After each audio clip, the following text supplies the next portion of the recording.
आणि यालाच त्याग म्हणतात. आणि म्हणून जंगलामध्ये आले आणि जंगलामध्ये आल्यानंतर सुंदर अशी पर्णकुटी गंडकी नदीच्या तीरावरती कुलह आश्रम आहे त्यांचा, सुंदर अशी पर्णकुटी तयार केली आणि त्या पर्णकुटीमध्ये तपश्चर्या करू लागले मायबाप.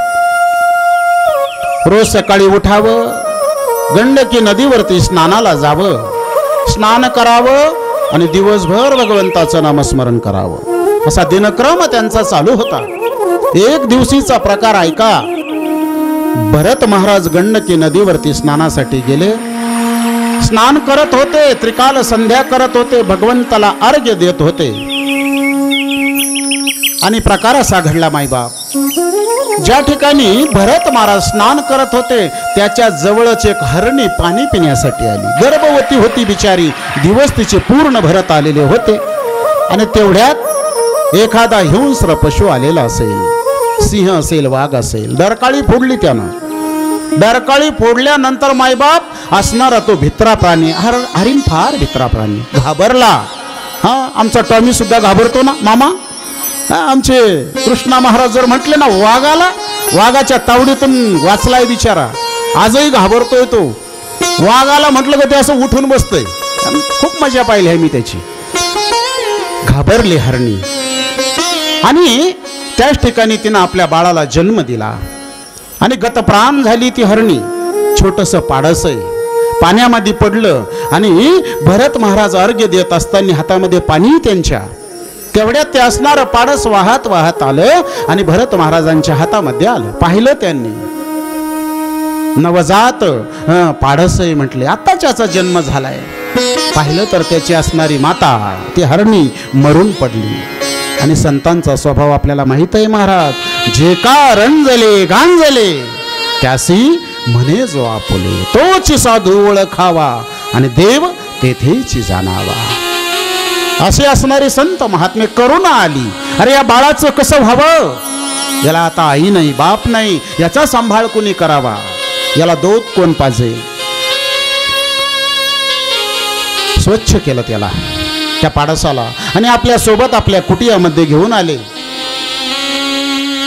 मग त्याच्या आता चाऱ्याची व्यवस्था, दुधाची व्यवस्था करावी लागली. लहानचं मोठं होऊ लागलं. एक सांगू तुम्हाला, भरत महाराजांनी त्या पाडसाला आपल्या पर्णकुटीत आणलं, यात त्यांनी काही चूक केली नाही. हा साधूचा स्वभाव आहे.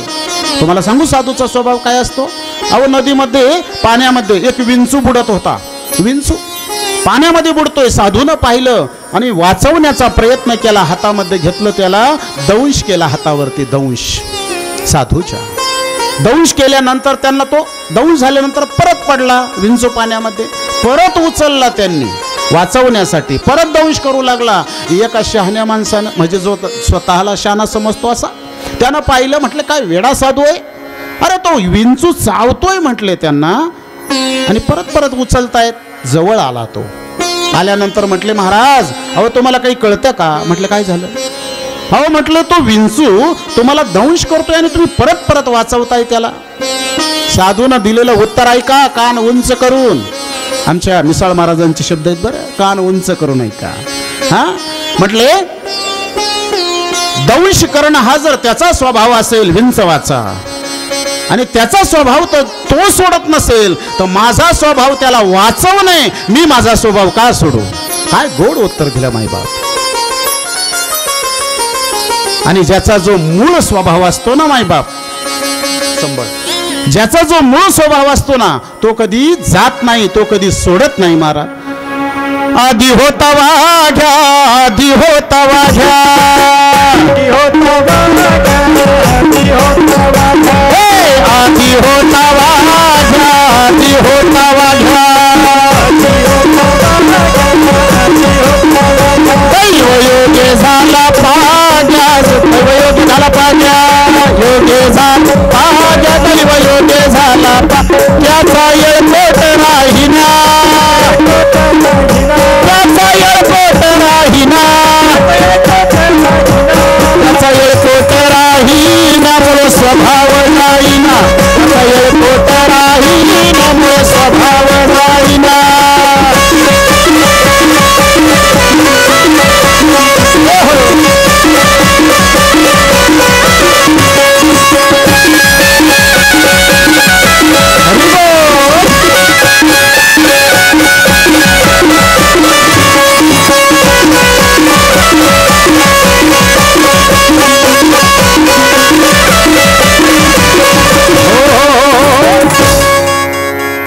आज जरा थोडासा आनंद मिळतोय ना, हा जरा थोडंसं साऊंड वगैरे वाढवलेत ना, जरा आम्हालाही बरं वाटतंय. साऊंड लागतो महाराज, सवय झाली त्याची आता, कार्यक्रमाचा तो प्राण असतो, म्हणून त्यांनाही धन्यवाद. आज साऊंडमध्ये जरा सुधारणा झाली. असो, भरत महाराजांचा स्वभाव, साधूचा स्वभाव, पर्णकुटीमध्ये आणलं त्या हरणाला. ही चूक नाही झाली. चूक कोणती झाली सांगतो आपल्याला. ते हरण जर असं मोठं झालं, स्वतःच्या आता सामर्थ्यानं जर जगू शकतंय, तर त्याला जंगलात सोडायला पाहिजे होतं. पण ममत्व जडलं त्याच्यावरती, माझं हरीण, माझं हरीण. आणि एक सांगतो जीवनामध्ये, हा अक्षय महाराज काल सांगत होते, जीवनामध्ये दुःख जर काय कोण देत असेल तर ते मी आणि माझं. पत्नी दुःख देत नाही, माईबाप, मुलं बाळ दुःख देत नाहीत. त्यांना जेव्हा आपण माझं म्हणतो ना, तेव्हा ते दुःख देतात. उदाहरणच देऊ का, 2 मिनिटं पटवून देऊ का आपल्याला. अहो, गावामध्ये वट्ट्यावरती 2 जण बसलेले, कुचरवट आपण म्हणतो आम्ही त्याला, हा विनोदान, त्या वट्ट्यावरती बसलेले, हातामध्ये एकाच्या पेपर आहे, पेपर वाचतोय तो. आणि बातमी वाचली त्यानं की नाशिक पुणे हायवे बसचा ऍक्सिडेंट झाला. म्हटले फार मोठा, 25 माणसं दगावली. शेजारचा मनुष्य काय म्हणतो ऐकून ठेवा. तो म्हटला, अहो ऍक्सिडेंट होतच असतात, अपघात चालूच असतात, रोड म्हटल्यानंतर अपघात होणारच आहे, मग त्यात काय एवढं विशेष आहे. घटना तीच आहे माईबाप. आणि शेजारी बसलेला पेपर पुढे वाचू लागला, सांगू लागला, अहो जे गेलेत ना माणसं, त्यामध्ये नावं आलेत, त्यांची यादीच आहे म्हटले. वाचू लागला यादी, तर शेजारी बसलेला जो मनुष्य होता त्याचा जावई सुद्धा त्या अपघातात गेलेला होता. आणि मग त्यानं सांगितलं, ऐका ऐका, तुमचा जावई सुद्धा त्या अपघातात गेलाय म्हटले. आता म्हणेल का, सांगा ना, म्हणेल का माणसं मरतच असतात, काय विचार करायचा त्याचा एवढा. छाती बडवू लागला, आकांत करू लागला, माझी मुलगी विधवा झाली, माझा, हे माझा शब्द, माझा जावई गेला म्हणून दुःख झालं. घटना तीच आहे ना. मग अगोदर तर सहज बोलून गेला आणि आता दुःख करतोय का, त्या जावयाला त्यानं माझं म्हटलं म्हणून दुःख होतंय महाराज. आणि आपण संसारात ज्यांना ज्यांना माझं म्हणतो ना, ते एक दिवस जात असतात आणि मग दुःख होत असतं, कारण त्यांच्यावर आपलं ममत्व जडलेलं असतं. आणि म्हणूनच मी सांगून केलं, तो सत्यरूप असणारा परमात्मा आहे. तो परमात्मा कधी त्या ठिकाणी त्याचा विनाश होत नाही. त्या परमात्म्याचा, त्याला जर आपलंसं केलं तर दुःख होण्याचं कारणच नाही ना माईबाप. म्हणून भगवंताला आपलंसं करावं. काली कमली वाला कधीतरी म्हणावं ना जीवनामध्ये. आणि भगवंताशी नातं जोडल्याशिवाय तो भगवंत आपलासा होत नाही. कोणतं तरी नातं भगवंताशी जोडावं. काली कमली वाला असणाऱ्या त्याच्या गोपिका आहेत गोकुळातल्या, त्यांनी म्हणावं, काली कमली वाला मेरा यार है, मेरे मन का मोहन तू दिलदार है, मेरे मन का मोहन तू दिलदार है.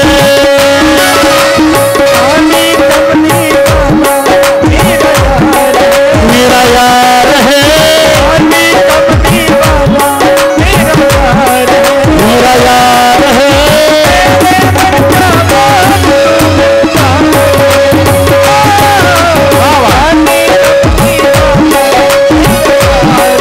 मेरा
कृष्ण भगवान की जय. नाही आवडलं का तुम्हाला?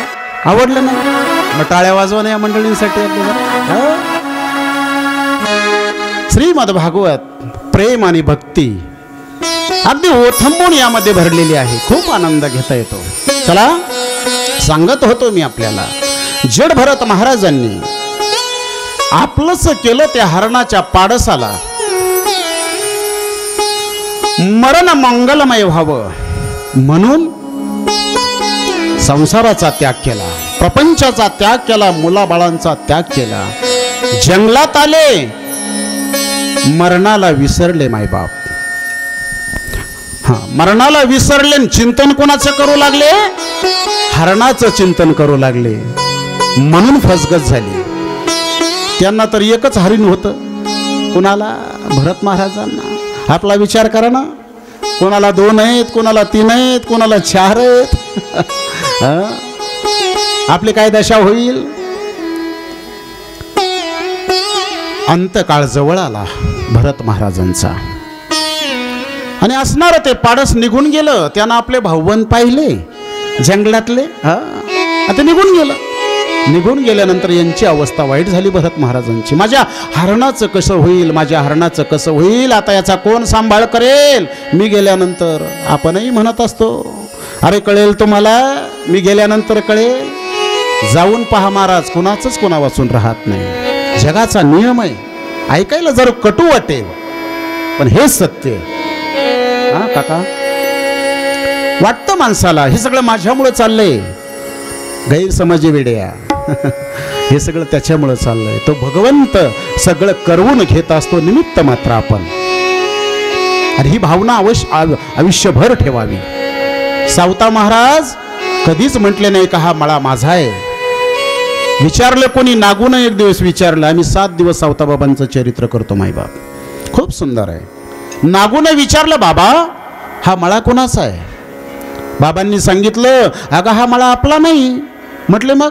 तो पंढरीचा जो पांडुरंग आहे ना, तो आपल्या मळ्याचा मालक आहे, आपण त्याचे दास आहोत. त्यानं गडी म्हणून ठेवलाय आपल्याला कामाला. आणि म्हणून त्याच्या कामामध्ये कधी कुसराई करायची नाही. कर्म प्रधान असं जीवन माझ्या सावताबाबांचं.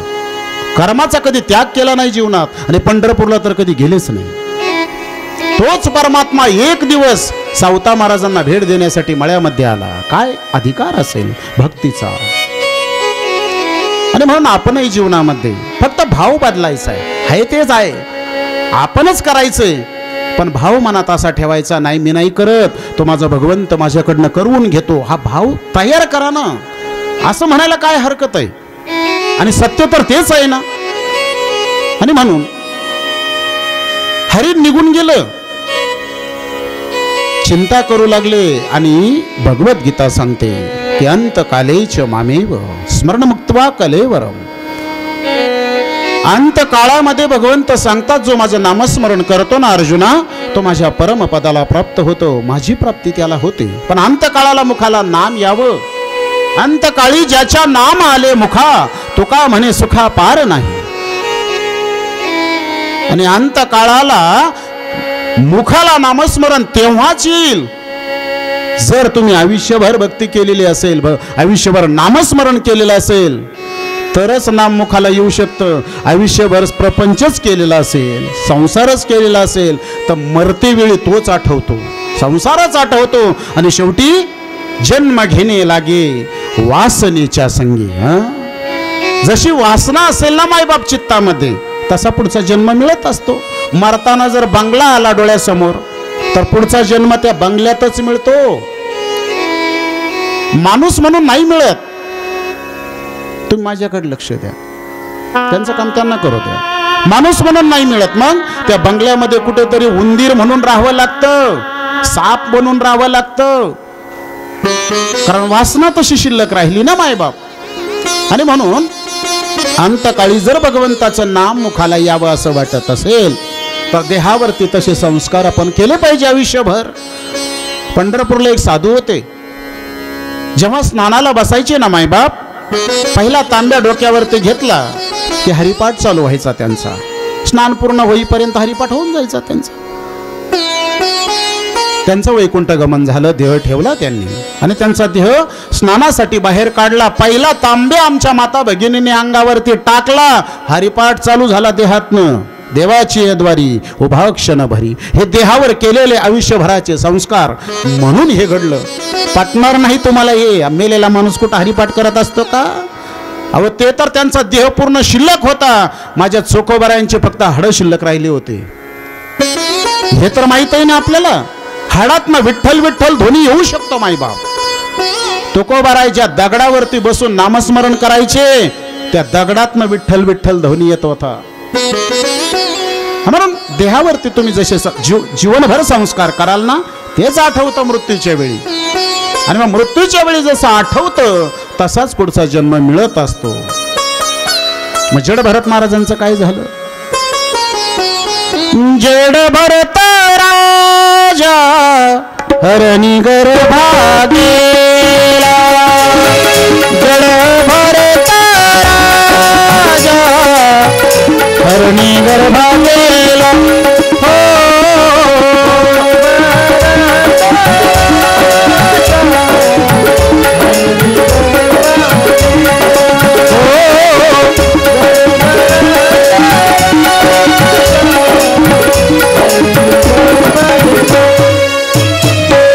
झाला तो घातला वासनेनी, झाला तो घातला वासने वासने वासने झोड भरत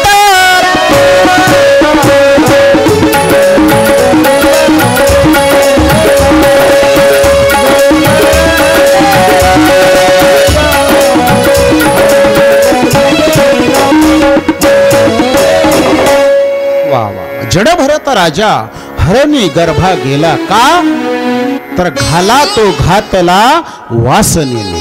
ही वासना फार कठीण आहे महाराज. ये वासना ही पुनर्जन्म का कारण होती है. पुढच्या जन्माचं हे साधन आहे महाराज. पुढे असं झालं, जड भरत आपला भरत महाराजांना पुढचा जो जन्म आहे तो हरणाचा मिळाला. कारण हरिण चित्तामध्ये आलं ना, म्हणून हरणाचा जन्म मिळाला. कालिंजर नावाचा पर्वत आहे, त्या पर्वतावरती त्यांना जन्म मिळाला. पूर्वजन्माची आठवण होती कुणाला? या हरणाला, की माझी फजिती कशानं झाली माहीत होतं, म्हणून सावध होतं. आता हरिण असून सुद्धा जीवनात सावध झालं. ओला पाला खात नव्हतं ते. का तर त्यावरती जीवजंतू असतील, ओला पाला जर मी खाल्ला तर त्यांची हत्या होईल, म्हणून वाळलेला पाला खायचं.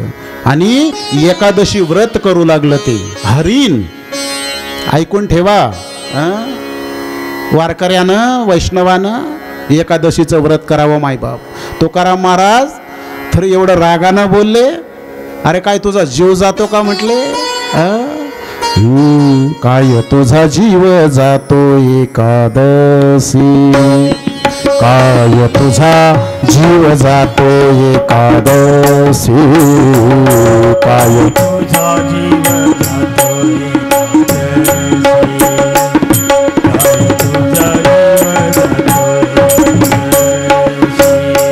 फराळाच्या मिसे झणी घेसी, फराळाच्या मिसे झणी घेसी, काय तुझा जीव जातो एकादशी, काय तुझा जीव जातो एकादशी. अरे काय तुझा जीव जातो का म्हटले. एक दिवस जर उपाशी राहिलं तर, अरे नाही उपाशी राहता आलं तर फराळाच्या अपेक्षेना का व्हायना उपवास कर वेड्या. तुकाराम महाराजांचं म्हणणं आहे. एकादशी करावी. हरीण एकादशी करत होतं. 6 महिने त्या योनीमध्ये राहिले. एक कडा कोसळला आणि त्यातच त्या हरणाचा अंत झाला. आणि पुढचा जो जन्म आहे आता, 3रा जन्म भरत महाराजांना, तो अंगिरस गोत्रामध्ये ब्राह्मण कुळात झाला. त्यांना एक जुळी बहीणही होती. आई जन्म झाल्यानंतर त्यांची आई मरून गेली. आणि मग त्या ब्राह्मणानं दुसरं लग्न केलं. दुसऱ्या पत्नीपासनं 2-3 मुलंही त्यांना झाली.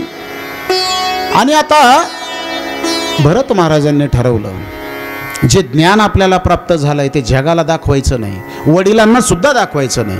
म्हणून वेड्यासारखे राहू लागले. कारण त्यांना वाटलं वडिलांना जर ज्ञान दाखवलं तर मला आता गायत्री मंत्र शिकवतील, सत्यनारायण पूजा शिकवतील, हे सगळ्या पूजा करत बसावं लागेल आयुष्यभर. त्यापेक्षा आता वेड्यासारखं राहायचं.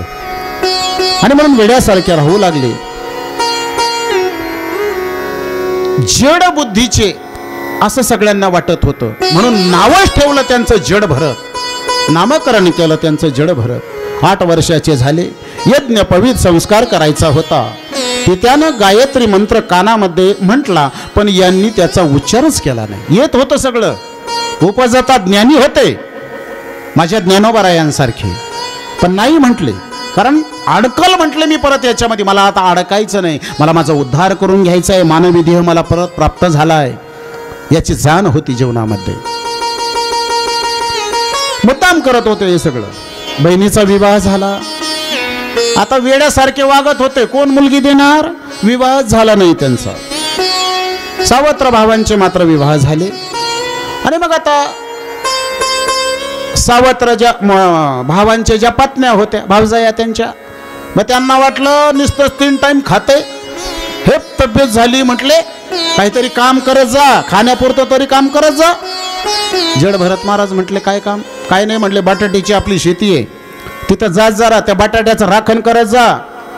आणि म्हणून त्या ठिकाणी जाऊन भरत महाराज राखण करू लागले. एक दिवस प्रकार असा घडला, निषाद राजा म्हणजे जंगलात राहणारे जे मनुष्य प्राणी असतात त्यांचा राजा, त्याला निषाद म्हटलं जातं.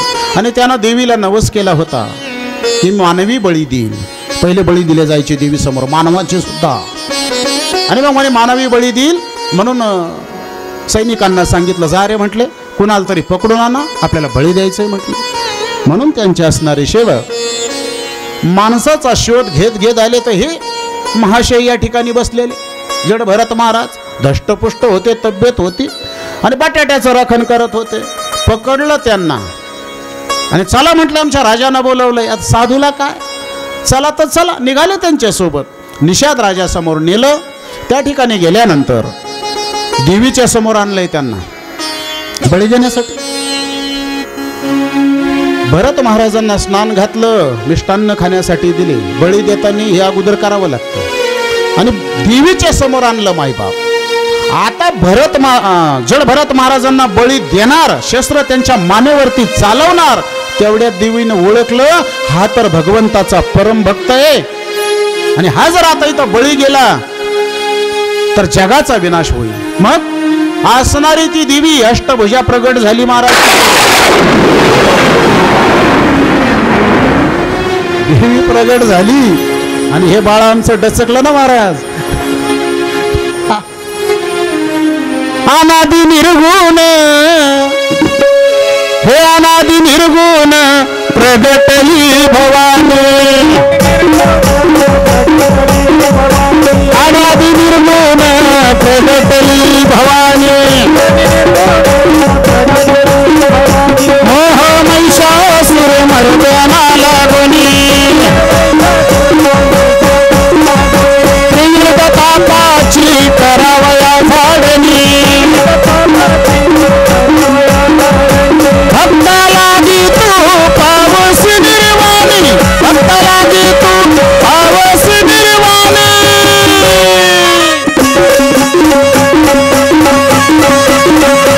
आईचा जोगवा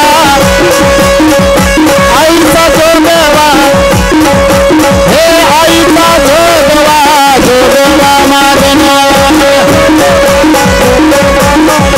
आईचा जोगवा जोगवा मागणं.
देवी प्रगट झाली महाराज. हातामध्ये तिनं शस्त्र घेतलं. त्या राजाचा शिरच्छेद केला. त्या सेवकांचा शिरच्छेद केला आणि जड भरत महाराजांचं रक्षण केलं. त्यानंतर त्या ठिकाणाहून जड भरत महाराज निघाले. एक दिवस प्रकार असा घडला. सिंधू सैवर देशीचा राजा रहुगण हा गंगासागर या ठिकाणी निघालेला होता. कपिल भगवंताकडे तत्वज्ञान श्रवण करण्यासाठी तो जात होता. जात असताना पालखीत बसून निघाला आणि त्याचे असणारे जे 4 भुई आहेत त्यातला एक आजारी पडला, पालखी चालवणारे. आणि मग त्या रहुगण राजानं सांगितलं आसपास कोणी मनुष्य असेल तर पहा. ते शोधू लागले तर हे जड भरत महाराज त्यांना सापडले. म्हटले बरं चांगलं आहे, चांगला धष्टपुष्ट दिसतोय, चला म्हटले आमच्यासोबत. निघाले त्यांच्यासोबत. चला म्हटले पालखीला खांदा लावा. लावला खांदा महाराज. संत होते, साधू होते आणि पालखी चालू लागली. पण जड भरत महाराज मात्र उड्या मारत मारत चालू लागले. मग त्यांनी उड्या मारल्या की रहुगण राजाला डोक्याला लागायची पालखी. उड्या का मारत होते तर पायाखाली कोणता कीटक येऊ नये, एखादा किडा मुंगी वगैरे येऊ नये, त्याच्यावरती आपला पाय पडेल, हत्या होईल, म्हणून त्यांना वाचवत होते, म्हणून उड्या मारत होते. रहुगण राजाला मात्र पालखी लागत होती. रागावले. अरे कोण आहे म्हटले तुम्हाला पालखी नीट चालवता येत नाही. ते बाकीचे 3 जण सांगू लागले महाराज आमचा काही दोष नाही, हे जे आणलंय ना आता 4थं ते उड्या मारतंय. मग का उड्या मारतं. आणि मग परत पालखी घेऊन चालले. भरत महाराज तसेच उड्या मारत होते. आणि मग मात्र रहुगण राजा रागावला. अशी चिकित्सा करील म्हटले तुझी, असा दंड करील मी तुला, शिक्षा करील म्हटले याची, काय समजतो स्वतःला, मला ओळखलेस का, रहुगण राजा आहे मी, अशा पद्धतीनं बोलू लागला. तेवढ्यात आता आतापर्यंत कधीच न बोललेले जड भरत महाराज तत्वज्ञान सांगू लागले. म्हटले राजा अरे तू काय चिकित्सा करणार माझीस, काय दंड देणार आणि दंड कोणाला देणार तू. अरे या देहाला, हा देह म्हणजे मी नाही, तू देहाला शिक्षा करशील, पण मी जो आहे मी चैतन्य स्वरूप आहे, मी वासुदेव तत्वता, मी वासुदेव आहे, त्या भगवंताचा मी अंश आहे. स्वस्वरूपाची जाण होती, स्वस्वरूपाचं दर्शन झालेलं होतं म्हणून बोलत होते. मी तर त्या भगवंताचा अंश आहे. देहाला काय शिक्षा करतोस म्हटले तू? हा देव माझा नाहीच आहे, हा पंचतत्वाचा उष्णा मिळालाय मला, आणि तू काय मला शिक्षा करणार म्हटले. नैनम छंदांसी शस्त्राने नैनम दहती पावकः.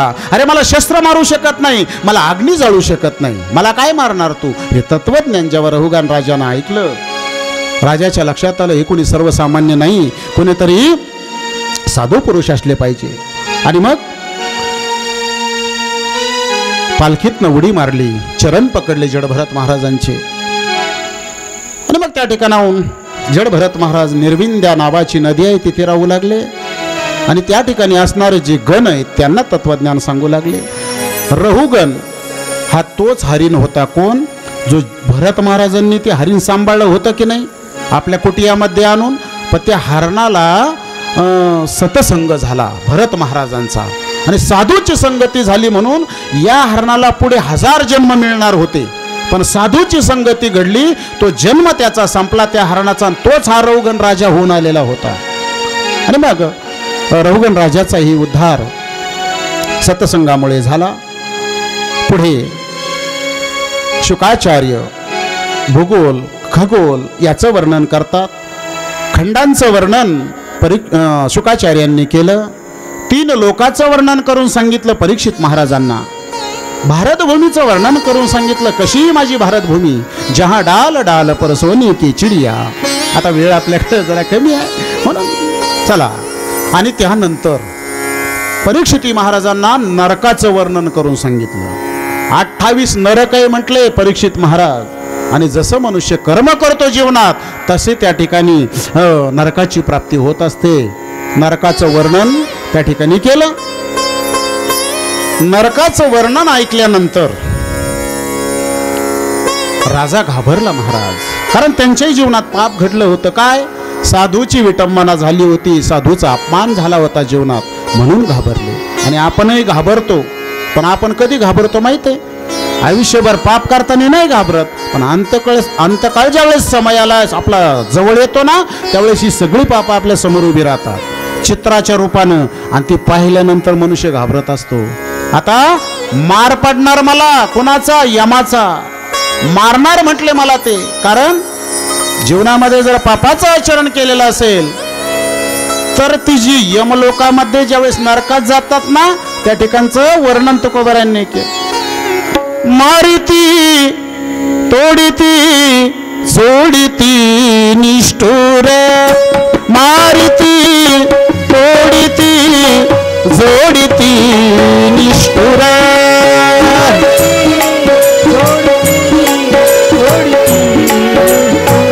वा वा.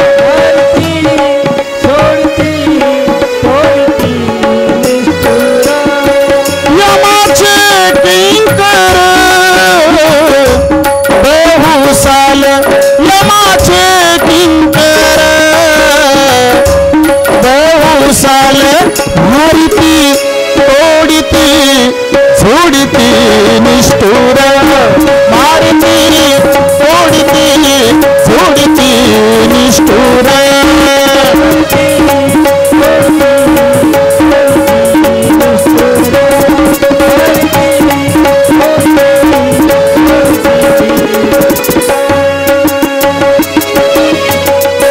वर्णन ऐकल्यावर राजा घाबरला.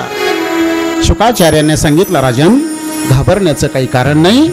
साधनेनं जीवनात झालेले पाप घालवता येतात, नामस्मरणानं जीवनात झालेले पाप घालवता येतात. काळजी करू नको. आणि तू तर भागवत श्रवण करतोय, उद्धार तुझा नक्की होणार आहे, काळजी करू नको. आणि म्हणून शुकाचार्य एक उदाहरण सांगतायत राजाला. अरे म्हटलं, तुझ्या जीवनात तर काहीच पाप झालेलं नाही, एका साधूचा फक्त अपमान झालाय. तुला एक चरित्र सांगतो की ज्यानं आयुष्यभर फक्त पापच केलं त्याचा सुद्धा उद्धार नामाने झाला. आणि त्यासाठी अजामेळ चरित्र सांगू लागले की कन्याकुब्ज नावाचा देश आहे, त्या ठिकाणी अजामेळ नावाचा ब्राह्मण राहत होता. ब्राह्मण होता महाराज. त्रिकाल संध्या करत होते अजामेळ. गुरुजींना सांगितलं, म्हटले बाळ जरा समिधा घेऊन ये. समिधा यज्ञासाठी लागतात ना, तर घेऊन ये म्हटले जंगलातनं म्हणून. आणि शिवाय गुरुजींनी सांगितलं या रस्त्यानं जायचं नाही, या रस्त्यानं जा म्हटले. आता अजय मिळणं ते ऐकलं. या रस्त्याने का जाऊ नको म्हटले असेल, कारण मी काल सांगून गेलो. एखाद्याला म्हटलं ना हे करू नको, वा गुळ आला, धन्यवाद आईसाहेबांनी. एखाद्याला म्हटलं ना हे कर्म करू नको, मंगल अवसन येतं. नाही आता हे करूनच पाहिलं पाहिजे. त्याच रस्त्यानं गेला अजमेळ. जात असताना एक वाईट स्त्री, एक वाईट पुरुष आणि वाईट कर्म करताना पाहिलं, नेत्रानं पाहिलं, अंतकरणामध्ये हृदयामध्ये त्या दृश्यानं घर केलं. महाराज वाटू लागलं की ती असणारी स्त्री घरी आणावी, म्हणून घरी घेऊन आला. ब्राह्मण होता, म्हणजे डोळे महाराज एवढे आपल्या डोळ्यांना फार जपावं. या डोळ्यातनंच पाप आतमध्ये शिरत असतं आपल्या शरीरामध्ये, म्हणून डोळ्याला जपावं. डोळ्याला दाखवायचं असेल तर भगवंताचं स्वरूप दाखवावं. ते वाईट कर्म पाहिलं, त्या स्त्रीला घेऊन घरी आला आणि तिच्या सोबत राहू लागला. जे पुण्य कर्म करत होता ते सगळं त्याग केलं आणि तिच्या सोबत आयुष्य घालू लागला. मग आता तिचं भरण पोषण करण्यासाठी अजामिळ चोऱ्या करू लागला, दरोडे टाकू लागला. आणि एक दिवस त्याचं भाग्य उदयाला आलं. कोणाचं? अजामिळचं. त्या गावामध्ये अजामिळच्या, आणि तो गावापासून दूर राहत होता, कारण गावातून त्याला काढून दिलं होतं. दूर राहत होता जरा. गावामध्ये काही संत मंडळी आले. प्रवास चालू होता त्यांचा, तीर्थयात्रेला जात असतील. आणि मग गावात आल्यानंतर त्या वाट्यावरती 2-4 जण बसलेली. त्यांना विचारलं, म्हटले या गावामध्ये कोणी हरिभक्त राहतो का? आम्हाला रात्रभर मुक्कामाला राहायचंय त्यांच्याकडे, भोजनाची आमची व्यवस्था होईल का? आता ते 2-4 जण जरा कुटाळ होते आणि महाराज लोकांचा त्यांना फार राग. ते म्हटले यांची जरा जिरू म्हटले आपण. म्हटलं आहे ना, आमच्या गावामध्ये फार मोठे हरिभक्त राहतात. म्हटले कोण? अजामिळ महाराज. त्यांच्या घरी जा म्हटले, तुम्ही सगळी व्यवस्था होईल तुमची. संध्याकाळची वेळ आहे. हे संत मंडळी अजामिळच्या घरासमोर जातात. त्याची पत्नी होती घरामध्ये. अजामिळ चोरी करण्यासाठी गेलेला होता निघून. मग साधू संत आले, अलख निरंजन म्हणून हाक मारली. पत्नी बाहेर आली. होती वाईट स्त्री, पण स्वभाव तिचा चांगला होता. बाहेर आली, साधू संतांना पाहिलं, नमस्कार केला. म्हटले काय अपेक्षा आहे? म्हटले काही नाही, रात्रभर आम्हाला मुक्कामी राहायचंय तुमच्या वस्तीला, आमची भोजनाची व्यवस्था करा. तिनं सांगितलं, म्हटले तुम्ही आल्या पावली निघून जा, इथं थांबू नका, कारण माझे पती जर आले तर ते फार भयानक आहेत, तुम्हाला दंड करतील, थांबू नका म्हटले ते. आणि तिनं सांगितलं, म्हटले महाराज मी भोजन दिलंही असतं तुम्हाला, पण मी पवित्र स्त्री नाही, माझ्या हातनं तुम्हाला भोजन देणं योग्य नाही. साधू संतांनी सांगितलं, म्हटलं एक काम करा, सीधा द्या फक्त आम्हाला कोरडा, आम्ही बनवून खातो. दया आली तिला. घरामध्ये आता काय कमी होतं तिच्या, चोऱ्याच करत होता नवरा. भरपूर त्यांना सीधा सामुग्री दिली. त्या साधू संतांनी प्रसाद बनवला, भोजन झाली आणि साधू संत मंडळी भजन करू लागली. कारण ज्याची खावी पोळी त्याची करावी टावाळी. बरोबर आहे ना? नाही ना माई बाप? ऐकताय ना तुम्ही? पाठीमागचं कोणी झोपलं तर नाही ना? हा, मग ठीक आहे. आणि मग ज्याची खावी पोळी त्याची वाजवावी टाळी. तिथं भजन करावं, काहीतरी सेवा करावी. मग त्यांनी भजन चालू केलं. पहाटची वेळ झाली. अजामिळ आला महाराज. ते संत मंडळी ते भजन चाललंय त्यांचं पाहिलं तर रागावला महाराज. भजन थांबवलं त्यांचं. थांबा म्हटले, काय चाललंय तुमचं? श्रीकृष्ण गोविंदन हरे मुरारे, थांबा म्हटले. आणि त्याच्या जवळ ते शस्त्र उगारलं त्यानं. हा गोंधळ बाहेर चालू होता. पत्नी बाहेर आली. आणि तुम्हाला एक सांगू, किती जरी रागावलेला पती असेल, किती क्रोधी असेल, यांच्या पुढे मात्र त्याचं काही चालत नाही. ती बाहेर येते. रागावता कोणावर काही कळतं का तुम्हाला? साधू संत मंडळी येते, त्यांच्यावर रागावता. मग म्हटलं काय करायचं? साधू संत मंडळीने सांगितलं, म्हटले अजामिळ तुझ्याकडून आम्हाला काही अपेक्षा नाही, पण असं आहे, साधू संत मंडळी आपल्याकडे भोजनाला जर आली तर भोजन झाल्यावर दक्षिणा देण्याची पद्धत आहे, मग तू आम्हाला काहीतरी दक्षिणा दे. अजामिळनं सांगितलं, एक लक्षात ठेवा, तुमच्याकडे असणारा हा तुमचा विना, तुमच्या असणारे हे टाळ, हे मी हिसकावून घेतलं नाही, हीच माझी दक्षिणा समजा. मला दक्षिणा मागता? अरे मी लोकाला लुटतोय म्हणले, मला दक्षिणा मागता? संतांनी सांगितलं, अजामिळ अरे तुझ्याकडनं आम्हाला धनाची अपेक्षा नाही, तुला 9 मुलं आहेत, 10व्यांदा तुझी पत्नी गर्भवती आहे आणि आम्हाला माहित आहे तुला मुलगाच होणार आहे. फक्त एक काम कर, होणाऱ्या मुलाचं नाव नारायण ठेव म्हटले. करोनी सायास शिकविती, साधू संत सायासानं शिकवत असतात, कल्याण करत असतात जीवाचं. म्हटले मुलाचं नाव फक्त नारायण ठेव. तो म्हटलं बरं बरं ठेवीन. म्हटलं जातो मी. साधू संत मंडळी निघून गेले. मुलगा झाला, त्याला मुलाचं नाव नारायण ठेवलं. आणि असं म्हणतात शेवटचं जे अपत्य असतं त्यावर फार जीव असतो आईबापांचा. बरोबर आहे ना? शेंडी फळ म्हणतात आमच्याकडे त्याला, तुमच्याकडे म्हणतात ना? शेंडी फळच म्हणतात. बरोबर आहे. हा, त्याच्यावर फार जीव. आणि म्हणून या अजामिळचा आपल्या नारायणावर फार जीव. नारायण जेवलास का? नारायण कुठे गेला? नारायण कुठे? सारखं नारायण त्याच्या तोंडामध्ये. मुलाला म्हणत होता, मुलाला हाका मारत होता. पण घडत काय होतं? नारायणाचं नामस्मरण त्याच्या मुखातनं घडत होतं मुलाच्या निमित्तानं. अंतकाळ जवळ आला अजामिळचा. आणि जवळ आल्यानंतर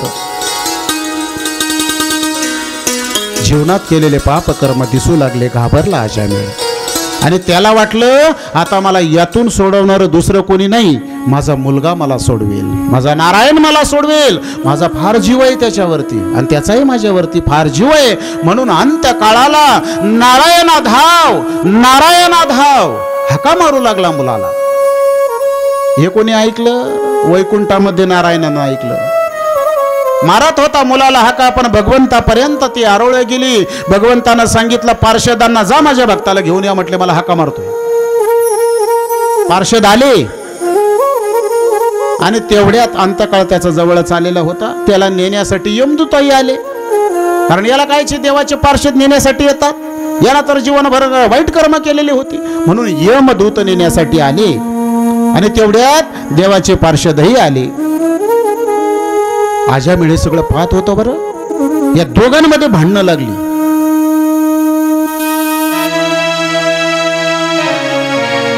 कोण? यमदूत आणि देवदूत यांच्यामध्ये भांडणं लागली.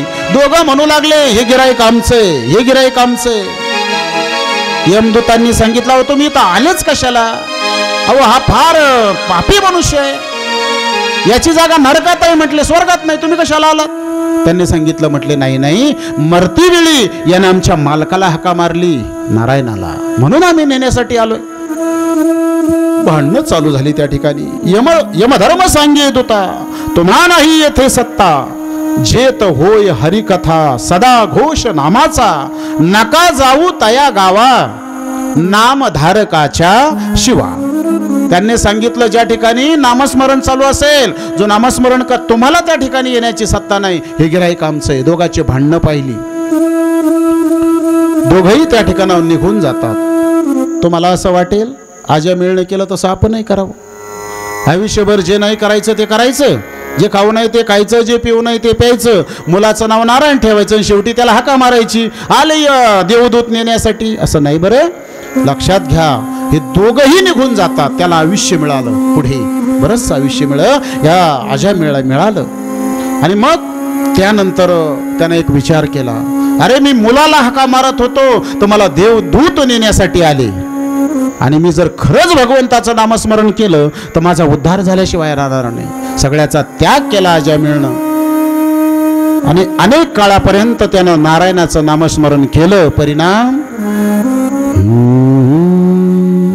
नाम तुझे रे, नाम तुझे रे, नाम तुझे रे नारायण, नाम तुझे रे, नाम तुझे रे, नाम तुझे रे नारायण, नाम तुझे रे, नाम तुझे रे,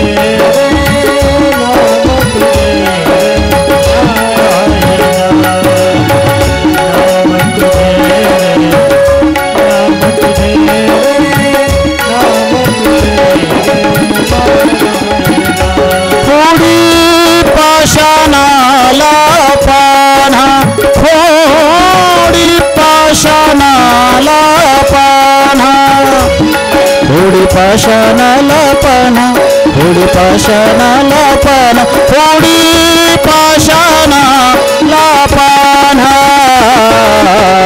नाम तुझे रे, नाम तुझे रे, नाम तुझे रे, नाम तुझे, नाम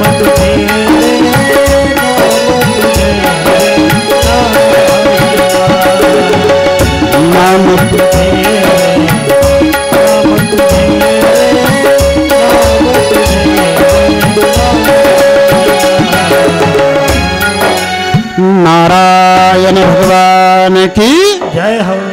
नारायणाच्या नामस्मरणानं अजामिळीचा उद्धार झाला. म्हणून जीवनामध्ये नामस्मरण करावं महाराज. आणि कितीही जीवनामध्ये पाप असतील तर त्या पापांची निवृत्ती करण्याचं सामर्थ्य मात्र नामामध्ये महाराज.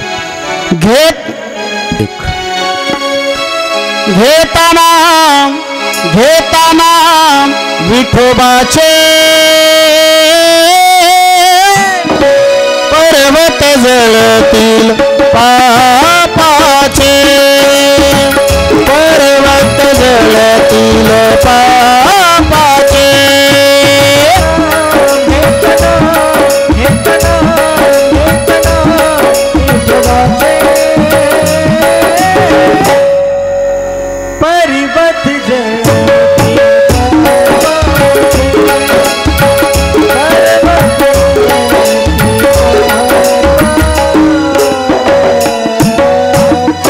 शेना महाराज वर्णन करतात बरं. घेता नाम विठोबाचे पर्वत जळतील पापांचे. पण एकदा नामस्मरणाला सुरुवात केली मागचे पाप जळतील, पण पुढे मात्र परत करू नका, नाही तर त्याची फळं भोगावी लागतील. एकदा त्यापासून दूर झालात तर मग अखंड भगवंताच्या नामस्मरणामध्ये लाव. 7व्या स्कंधाला आपण सुरुवात करतोय. या स्कंदामध्ये कर्म वासना सांगितली शुकाचार्यांनी. असुर म्हणजे काय, देव म्हणजे काय, मानव म्हणजे काय आणि यांच्या वासना काय याबद्दल वर्णन करून सांगितलं. असुर वासना वर्णन करत असताना प्रल्हाद चरित्र शुकाचार्यांनी सांगितलं. परीक्षित महाराजांनी प्रश्न केला, गुरुजी देव आणि दैत्य हे तर भगवंताचेच लेकर, मग भगवंत भेदभाव का करतो? दुर्जनांना तो मारतो आणि सज्जनाचं रक्षण करतो, आहेत तर दोन्ही त्यांचेच लेकर. शुकाचार्य सांगू लागले, म्हटले गुरुजी आपलं शुकाचार्य वर्णन करून सांगतात, राजन भगवंत दोघांचाही उद्धारच करत असतो. क्रिया जरी वेगळे वेगळे असतील, सज्जनाचं रक्षण करत असेल, दुर्जनाला मारत असेल, पण दोन्ही क्रियेमधून दोघांचाही उद्धारच होत असतो. म्हटले काळजी करू नका. म्हटले असाच प्रश्न धर्मराजानं राजशिव यज्ञाच्या वेळी नारदांना विचारला. झाला असं, राजशिव यज्ञाचा अग्र पूजेचा मान कोणाला द्यावा याच्यावरून वाद झाला. आणि मग त्या ठिकाणी सर्वांच्या मते तो अग्रपूजेचा मान भगवंताला द्यायचं ठरलं. शिशुपाल त्या ठिकाणी होता, त्यानं विरोध केला या गोष्टीला. म्हटले नाही नाही, त्या गवळ्याच्या पोराला कशाला अग्रपूजेचा मान द्यायचा, कृष्णाला द्यायचा नाही म्हटले. म्हणून वाद झाला. शिव्या देऊ लागला ना महाराज शिशुपाल. आणि शिशुपालाच्या आईला भगवंतानं सांगितलं होतं याचे 99 अपराध मी सहन करील म्हटले, पण 100वा अपराध याचा सहन करणार नाही. म्हणून त्यानं 99 शिव्या दिल्या भगवंताला. आणि जेव्हा 100वी शिवी दिली ना तर सुदर्शन चक्रानं त्याचं मस्तक उडवलं शिशुपालाचं. त्याच्या शरीरातनं एक प्राणज्योत निघाली आणि भगवंताच्या मुखामध्ये प्रविष्ट झाली. भगवंताच्या स्वरूपाला तो प्राप्त झाला. आणि हे पाहिलं धर्मराजानं विचारलं हे कसं काय झालं. नारद महर्षी सांगतात, हा शिशुपाल म्हणजे दुसरा तिसरा कोणी नाही, जय विजयापैकी एक आहे, जे भगवंताचे द्वारपाल आहेत. आता त्या कथा सांगण्यासाठी माझ्याकडे वेळ नाही आहे, ऐका पुढे. प्रल्हाद चरित्र आपण श्रवण करणार आहोत. या हिरण्याक्षाला भगवंतानं मारलं. आपण ती कथा श्रवण केली. वराह भगवंताने अवतार घेऊन त्याला मारलं हिरण्याक्षाला.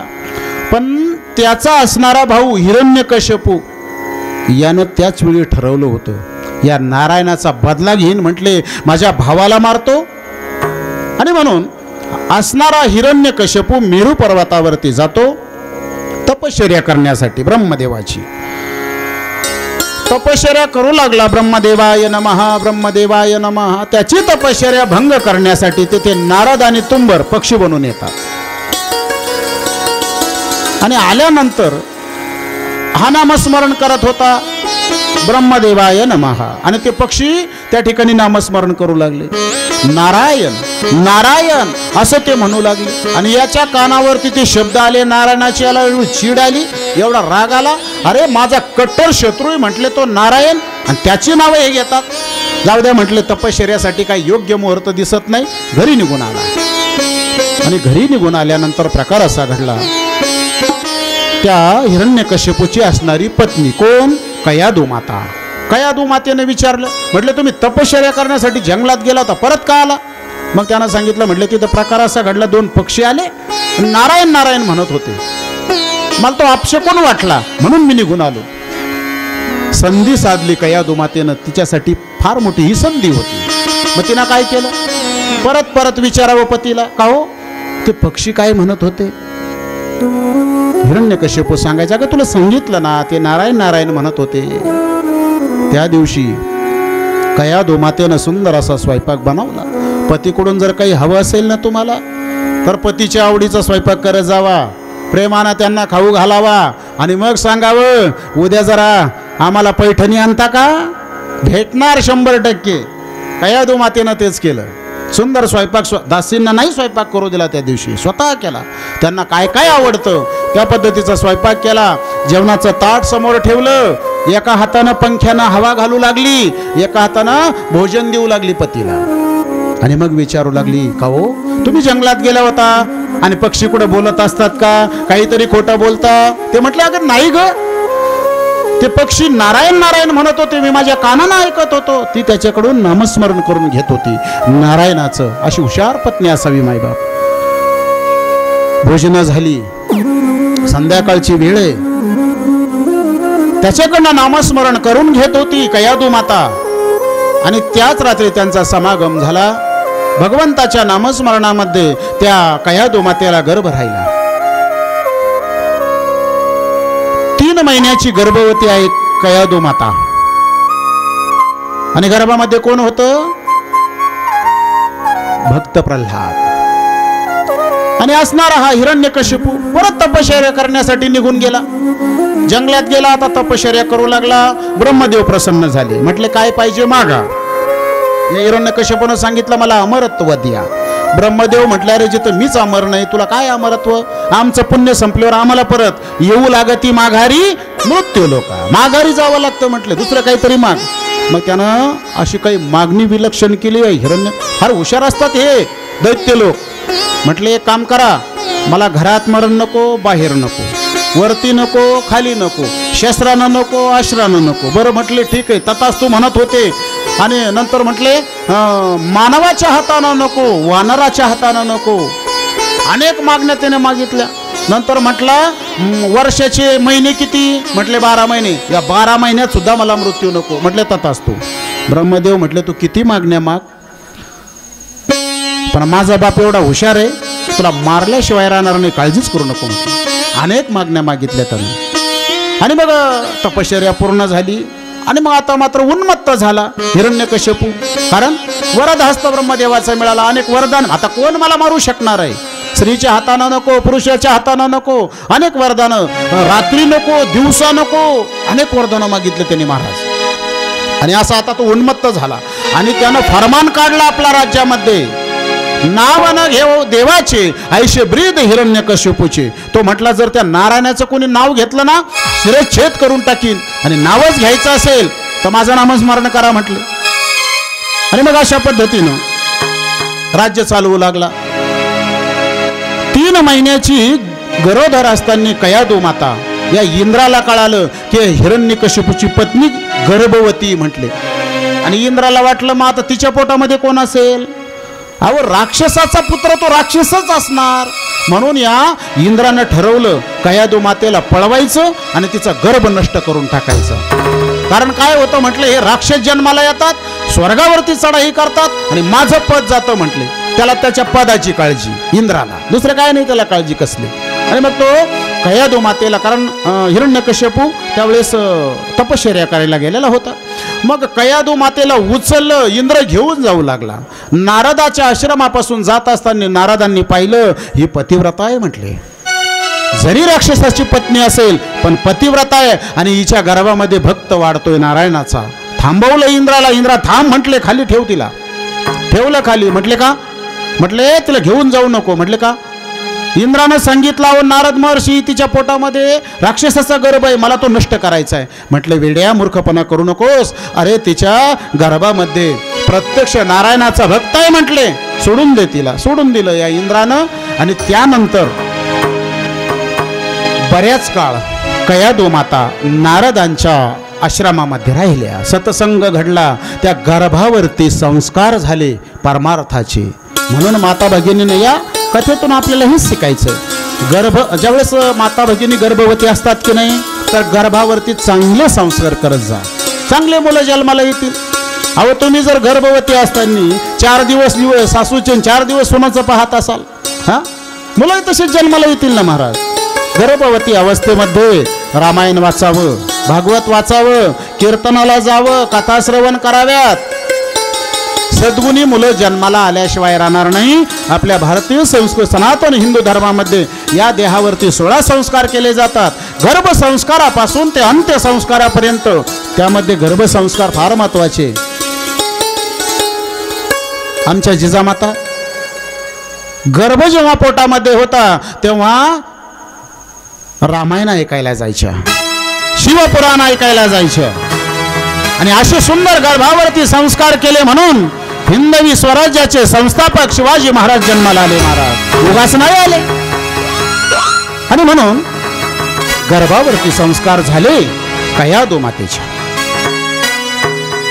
आणि मग नारद महर्षींनी कयादू मातेला घेतलं, परत आपल्या हिरण्यकश्यपूकडून आणून घातलं. म्हटले सांभाळ तुझी पत्नी.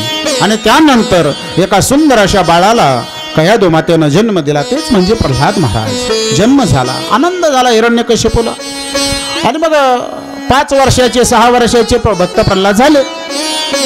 मग त्यांना शाळेमध्ये घातलं. कोणती शाळा त्याची शाळा आहे तशीच महाराज.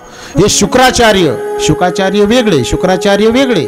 शुक्राचार्य म्हणजे दैत्य गुरु, आणि त्यांचे असणारे 2 मुलं षंड आणि अमर्क, हे 2 मुलं त्यांचे. आणि ते गुरुजी म्हणून त्यांची नेमणूक केली. मग तिथं काय शिकवल्या जायचं?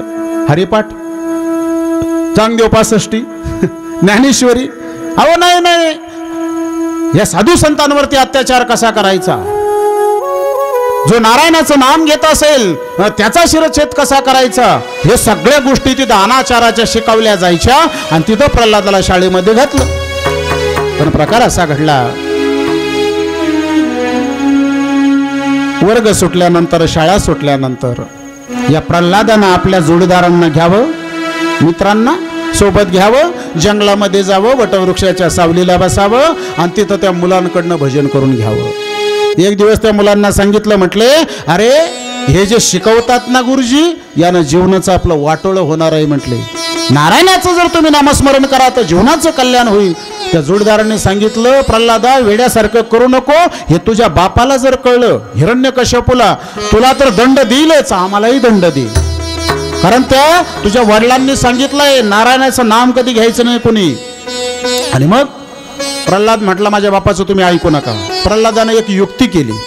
एक समोर झाड होतं, त्या झाडाचं पान तोडून आणलं आणि त्या मुलांना सांगितलं, म्हटलं एक काम करा, माझ्या वडिलाच्या नावामध्ये जर एवढं सामर्थ्य असेल तर त्याच्या नामानं हे पान मला परत चिटकवून दाखवा.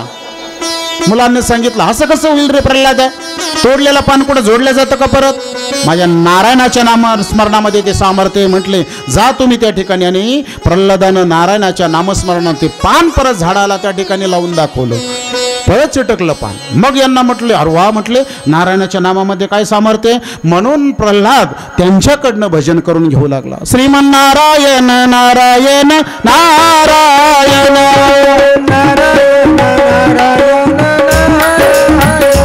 असणारे प्रल्हादाचे ते मित्र परिवार नामस्मरण करू लागले, टाळ्या वाजवू लागले, डोलू लागले. आणि तेवढ्यात त्या ठिकाणी षंड आणि अमर्क त्यांचे गुरुजी आलेले आहे.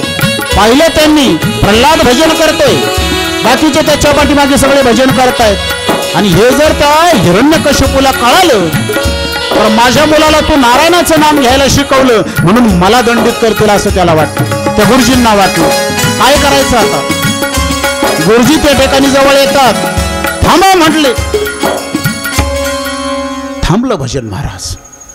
आणि थांबल्यानंतर मग प्रल्हादाला सांगितलं, अरे मूर्ख झालास का, तू नारायणाचं नामस्मरण करतो हे तुझ्या बापाला समजलं तर आम्हाला दंडित करीन म्हटले. नारायणाचं नाम घेऊ नको. सहज त्यांचा त्या गुरुजींचा प्रल्हादाला हात लागला, स्पर्श झाला. अहो त्यांना करंट बसला महाराज. ते सुद्धा भजन करू लागले नारायणाचं. आणि ही बातमी कळाली हिरण्यकश्यपू. एक दिवस चला हिरण्यकश्यपू चला.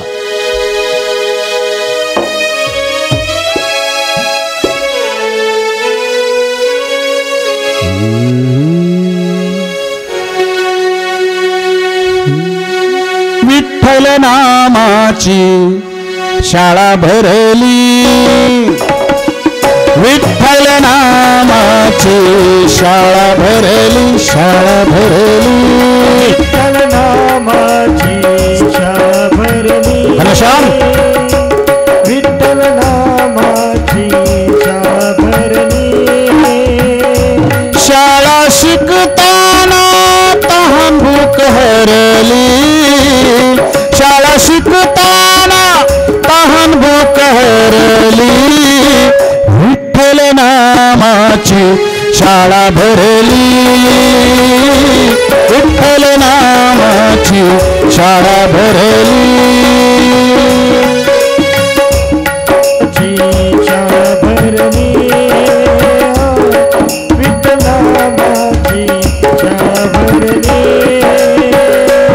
गुरु होई पांडुरंग, गुरु होई पांडुरंग, आम्हा शिकवी तुझ्याचे अभंग.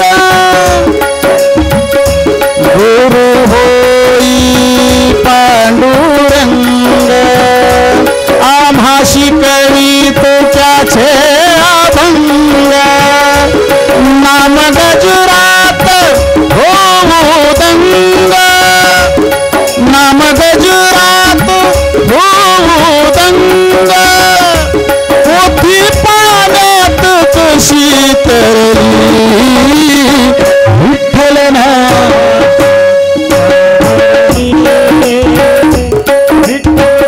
हे घनश्याम चल. ओ विठ्ठल नामाची शाळा भरली, विठ्ठल नामाची शाळा भरली, शाळा भरली. हिरण्यकश्यपू एक दिवस प्रल्हादाला जवळ घेतलं. म्हटले मांडीवर घेतलं त्याला. म्हटले बाळा शाळेत जातोस ना तू, मग आतापर्यंत काय शिकला मला जरा सांगतोस का? काय काय शिकवलं गुरुजींनी? प्रल्हादाने काय सांगितलं हिरण्यकश्यपूला? म्हटले बाबा श्रवण कीर्तन स्मरण विष्णुपाद सेवनम अर्चनम वंदनम दास्य सत्य आत्मनिवेदनम. नवविधा भक्ती सांगू लागला. म्हटले या नवविधा भक्तीमध्ये एवढं प्रेम आहे बाबा, एवढं सामर्थ्य आहे. आणि नारायणाचं जर नामस्मरण केलं तर जीवनाचं कल्याण होतं म्हटले. आणि म्हणून मी भगवंताचं नामस्मरण करतो. हे ऐकल्यानंतर तळ पायाची आग मस्तकात गेली. कुणाच्या? या हिरण्यकश्यपूच्या. बोलावून घेतलं षण्ड आणि अमरकाला. अरे काय शिकवताय माझ्या मुलाला? आसुराचं शिक्षण द्यायचं सोडून नारायणाचं नाम घ्यायला सांगता? त्या दोघांनी सांगितलं. म्हटले राजेसाहेब आमचा काही दोष नाही. अहो बाकीच्या मुलांना जे शिकवतोय आम्ही तेच याला शिकवतोय. म्हटले आसुरी ज्ञानच आम्ही याला देतोय. पण कोण जाणे कुणाकडून शिकतोय? म्हटले नारायणाचं नामस्मरण करतोय. आणि म्हणून काय करावं समजावून सांगितलं हिरण्यकश्यपूने. बाळा अरे तो जो नारायण आहे ना तो आपला शत्रू आहे म्हटले. त्याचं नामस्मरण जीवनात कधी करायचं नाही. तुला नामस्मरण जर करायचंच असेल तर माझं नामस्मरण कर म्हटले. माझं नाव घे. चला हिरण्यकश्यपूचं.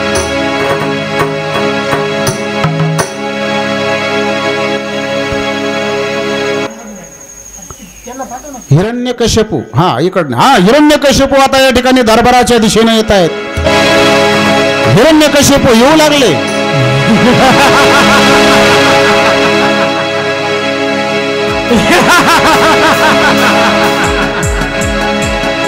मेरी इस नगरी में उस नारायण का कोई नाम नहीं लेगा. अशा पद्धतीने हिरण्यकश्यप दरबारामध्ये येतोय, विकट हास्य करू लागला आणि आल्यानंतर आपल्या सिंहासनावरती विराजमान झालेत हिरण्यकश्यप. आणि तेवढ्यात आपल्या प्रल्हादाला हाक मारली, म्हटले बाळ प्रल्हाद जरा इकडे येतोस का. आणि मग प्रल्हाद त्या ठिकाणी बाबांकडे पळतच आलाय महाराज. प्रल्हाद त्या ठिकाणी येतोय, बाबांनी हाक मारली, पाहावं म्हटले मुलगा शाळेत जातोय, काय शिकतो काय शिकला हे पाहावं म्हटले. म्हणून प्रल्हादाला हाक मारली हिरण्यकश्यपून. प्रल्हाद त्या ठिकाणी आलेला आहे आणि बाबा बोलावत आहेत म्हणून वडिलांच्या मांडीवरती जाऊन बसला प्रल्हाद. हिरण्यकश्यपूंनी मांडीवरती घेतलं, म्हटले बाळा काय शिकला शाळेमध्ये. नवविधा भक्तीचं वर्णन प्रल्हाद करून सांगतोय. ते ऐकल्यानंतर नारायणाचं नाम ऐकलं, एवढा राग आला हिरण्यकश्यपूला. पण म्हटले किती काही केलं तरी माझा पुत्र आहे, सुरुवातीला समजावून सांगू म्हटले. डोक्यावरनं हात फिरवला प्रल्हादाच्या. म्हटले बाळा अरे तो नारायण आपला शत्रू आहे आणि त्याचं तू नामस्मरण करतोस. त्याचं नामस्मरण करायचं नाही, त्यानं माझ्या भावाला मारलंय, तुझ्या काकांना त्यानंच मारलंय त्या नारायणानं, त्याचं काय नामस्मरण करायचं. प्रल्हादानं सांगितलं बाबा अहो तो नारायण जगाचा चालक मालक आहे, विश्वाचं भरण पोषण तोच परमात्मा करतो, अहो तुमच्यामध्ये सुद्धा तोच आहे म्हटले. आणि हे ऐकल्यानंतर मात्र हिरण्यकश्यपूला राग आला, ऐकत नाही मुलगा. म्हणून मग हिरण्यकश्यपूनं ठरवलं, म्हटले असा मुलगा नसल्या तरी बरं होईल म्हटले, असा मुलगा असायला नको. म्हणून काय केलं म्हटले याला आपण आता मारून टाकायचं. म्हणून या हिरण्यकश्यपूंनी सेवकांना सांगितलं या प्रल्हादाचा कडेलोट करला, म्हणजे डोंगरावरून फेकून द्या याला. सेवक घेऊन जातात, डोंगरावरनं खाली फेकलं, पण प्रल्हादाच्या केसाला सुद्धा धक्का लागला नाही. का निर्वाणी गोविंद असे मागे पुढे भगवंत पाठीराखा होता, नारायण रक्षण करत होता, म्हणून केस सुद्धा वाकडा करू शकलं नाही कोणी. हत्तीच्या पायाखाली देऊन पाहिलं प्रल्हादाच्या, साधं खरचटलं सुद्धा नाही, भगवंत रक्षण करत होता. आणि मग शेवटी या हिरण्यकश्यपूनं उकळत्या तेलामध्ये याला टाकू म्हटलं, मारून टाकू. म्हणून हिरण्यकश्यपूनं प्रल्हादाला घेतलं, कढई ठेवली तेलाची, उकळतं तेल आहे महाराज, आणि त्या तेलाच्या कढईमध्ये हिरण्यकश्यपूनं आपल्या मुलाला टाकलं महाराज. कढईमध्ये त्या ठिकाणी प्रल्हादाला ठेवलेलं आहे, मांडी घालून त्या ठिकाणी प्रल्हाद बसलाय महाराज, भगवंताचं नामस्मरण करतोय. पण थोडा सुद्धा त्या ठिकाणी धक्का प्रल्हादाला लागला नाही, कारण प्रत्यक्ष नारायण त्या ठिकाणी संरक्षण करत होता. मीराबाईला बापानं विष पाजलं महाराज, पण मीराबाई त्या ठिकाणी त्या विषाचं सुद्धा अमृत झालं महाराज. आणि याही ठिकाणी तेच झालं, कढईमध्ये टाकलं उकळत्या तेलामध्ये, पण बाल सुद्धा बाका झाला नाही प्रल्हादाचा. आणि शेवटी हिरण्यकश्यपू कंटाळला, परत त्या तेलाच्या कढईतून उचललं प्रल्हादाला.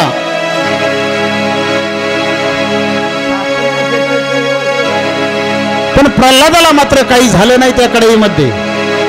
आणि मग जेव्हा हे हिरण्यकश्यपूनं पाहिलं की रे आतापर्यंत मी याला मारण्याचे अनेक प्रयत्न केले, पण नाही मारू शकलो मी या भक्ताला, माझ्या मुलाला, आणि म्हणून आता काय करावं हा प्रश्न हिरण्यकश्यपूच्या समोर आहे.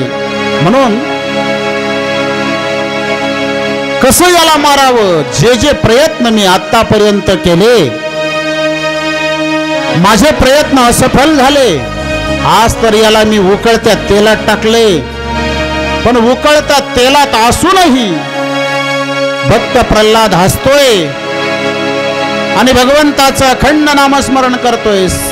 श्रीमन्नारायण नारायण नारायण, मन नारायण नारायण, श्रीमन्नारायण नारायण नारायण. प्रल्हाद भज मन नारायण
एकदा या पात्रांसाठी जरा जोरदार टाळ्या वाजवा.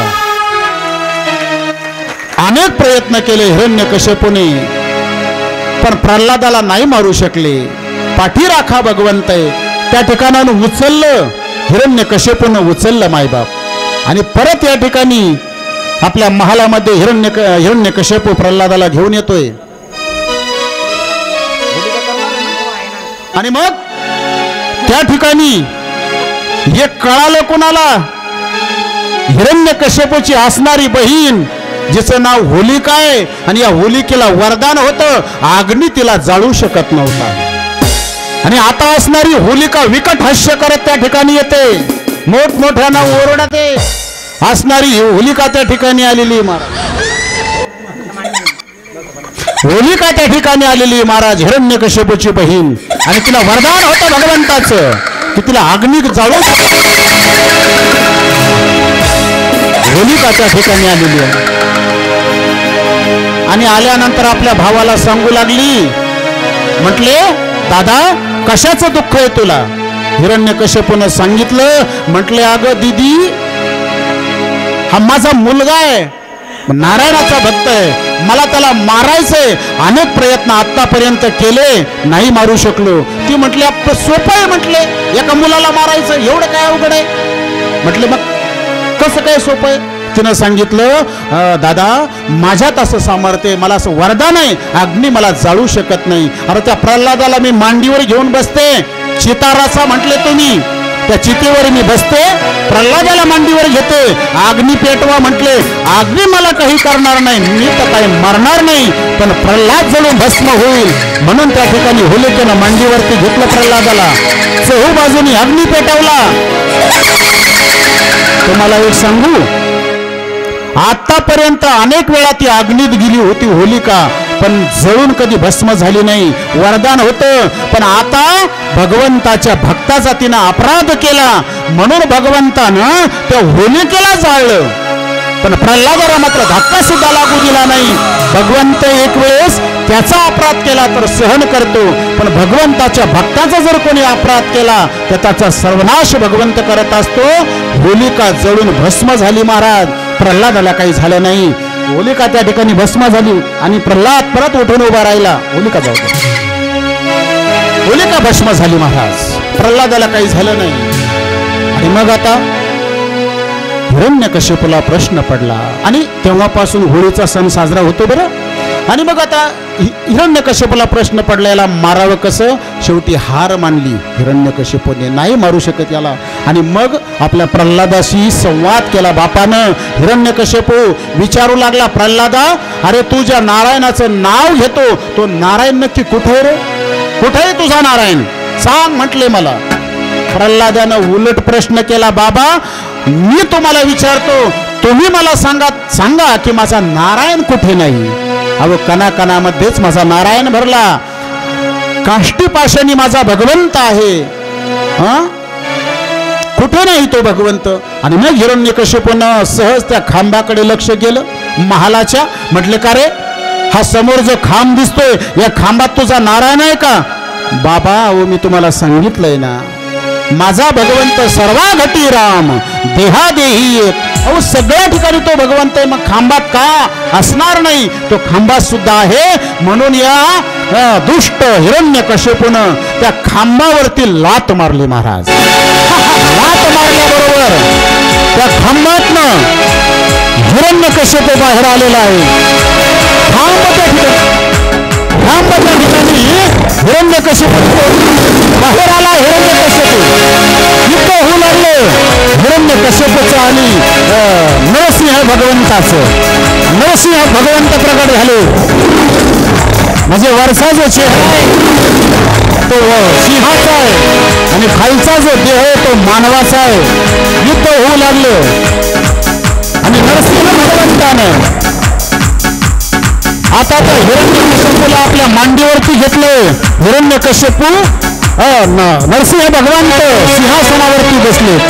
हिरण्यकश्यपूला आपल्या मांडीवरती घेतलं आणि आपल्या नखानं हिरण्यकश्यपूचं जे पोट आहे ते पोट फाडलं महाराज. हिरण्यकश्यपूचा वध त्या ठिकाणी झाला आणि हिरण्यकश्यपूला दिले भगवंतानं. भगवंत त्याच्या जे आतमध्ये असणारे आतडे होते ते आतडे आता भगवंत काढू लागले.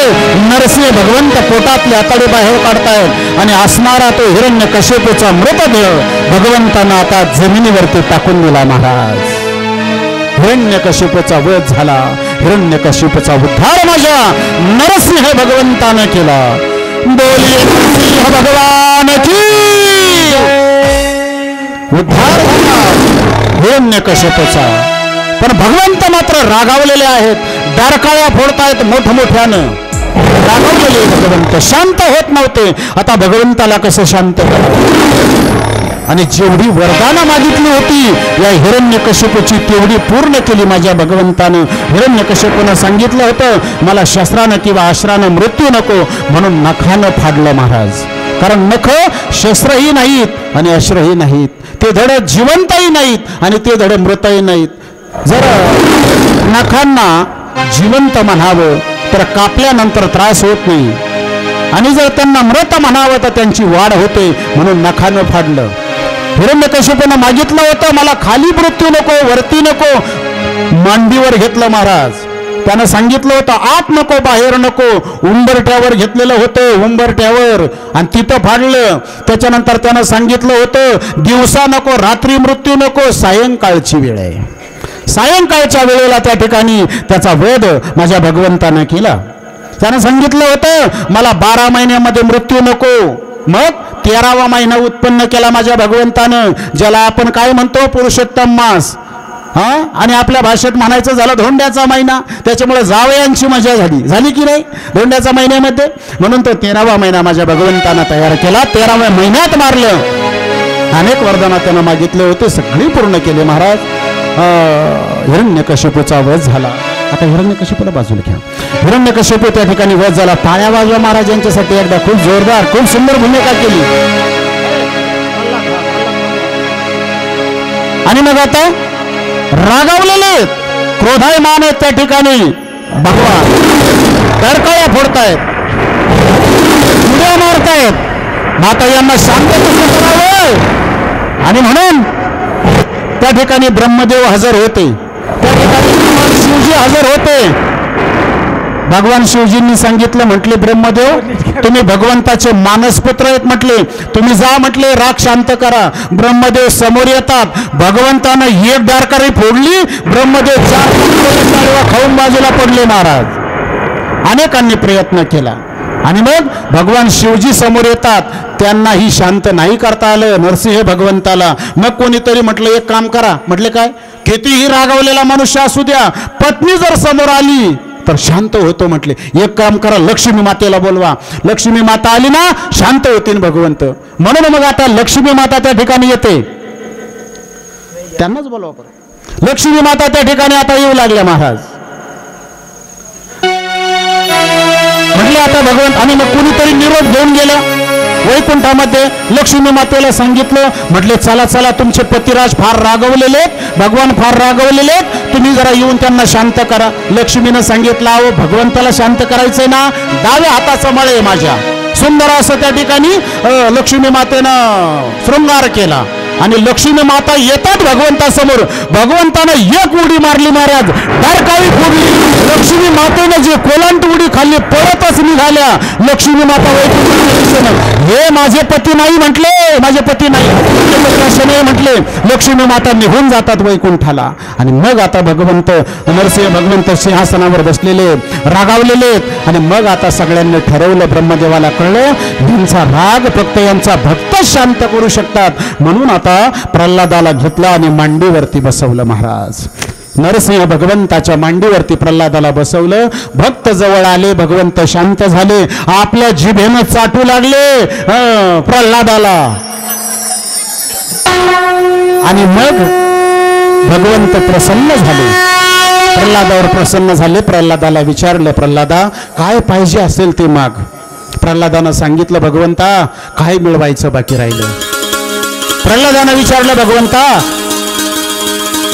लक्ष्मी माता तुमच्या पत्नी आहेत, तुमच्या पत्नीला असं कधी मांडीवर घेऊन तुम्ही प्रेम केलं का? भगवंतानं सांगितलं, म्हटले नाही. हा ब्रह्मदेव तुमचा मुलगा आहे, ब्रह्मदेवाला कधी मांडीवर घेतलं का? म्हटले नाही प्रल्हादा. आणि म्हटले शिवजींना कधी मांडीवर घेतलं का? म्हटले नाही घेतलं. नारदांना? म्हटले कधीच नाही, कारण भगवंताला या सगळ्यांपेक्षा भक्त आवडत असतो. म्हटले माझं किती परम भाग्य आहे की मला आज तुमच्या मांडीवर बसायला भेटतंय, तुमचं स्वरूप मी पाहतोय, याच्यापेक्षा अजून काय जीवनात पाहिजे, याच्यापेक्षा मला काही नको म्हटले. आणि मग प्रल्हादानं प्रार्थना केली, एकच विनंती आहे, माझ्या बापाला मात्र मुक्ती द्या भगवंता. भगवंतानं सांगितलं प्रल्हादा काळजी करू नको, अरे तुझ्यासारखा परम भक्त ज्या कुळामध्ये जन्माला येतो त्या कुळातले अधपतनाला कसे जातील, तुझ्या वडिलाला मुक्ती मिळाली. म्हटले काळजी करू नको. आणि भगवंत हिरण्यकश्यपूच्या पोटातले आतडे का काढत होते सांगून जातो. भगवंताला वाटत होतं एवढे एकच रत्न याच्या पोटात आहे की अजून काही रत्न प्रल्हादासारखे ते भगवंत पाहत होता त्याच्या पोटातले आतडे काढून. अशा पद्धतीने त्या ठिकाणी हिरण्यकश्यपाचा उद्धार झाला. प्रल्हाद महाराज त्या ठिकाणी कृतार्थ झाले आणि नरसिंह भगवंत असणारा त्यांचा तो अंशरूप अवतार त्या ठिकाणी भगवंताला संपवला. नरसिंह भगवंत या आता स्वधामाला निघून जातात. प्रल्हादही कृतार्थ झाले. आणि याच ठिकाणी प्रल्हाद महाराजांचं चरित्र सांगत आहोत. 1 मिनिटाचं भजन, त्यानंतर आपण पुढचा कथाभाग पाहणार आहोत. राधे राधे राधे गोविंद राधे राधे राधे राधे गोविंद राधे राधे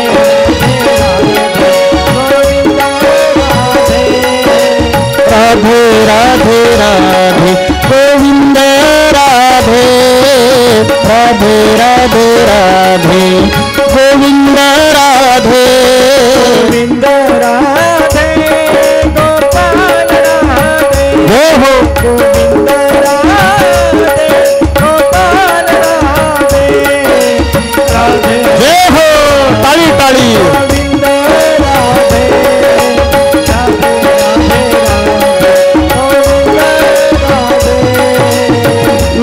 राधे राधे राधे गोविंद राधे राधे राधे राधे गोविंद राधे.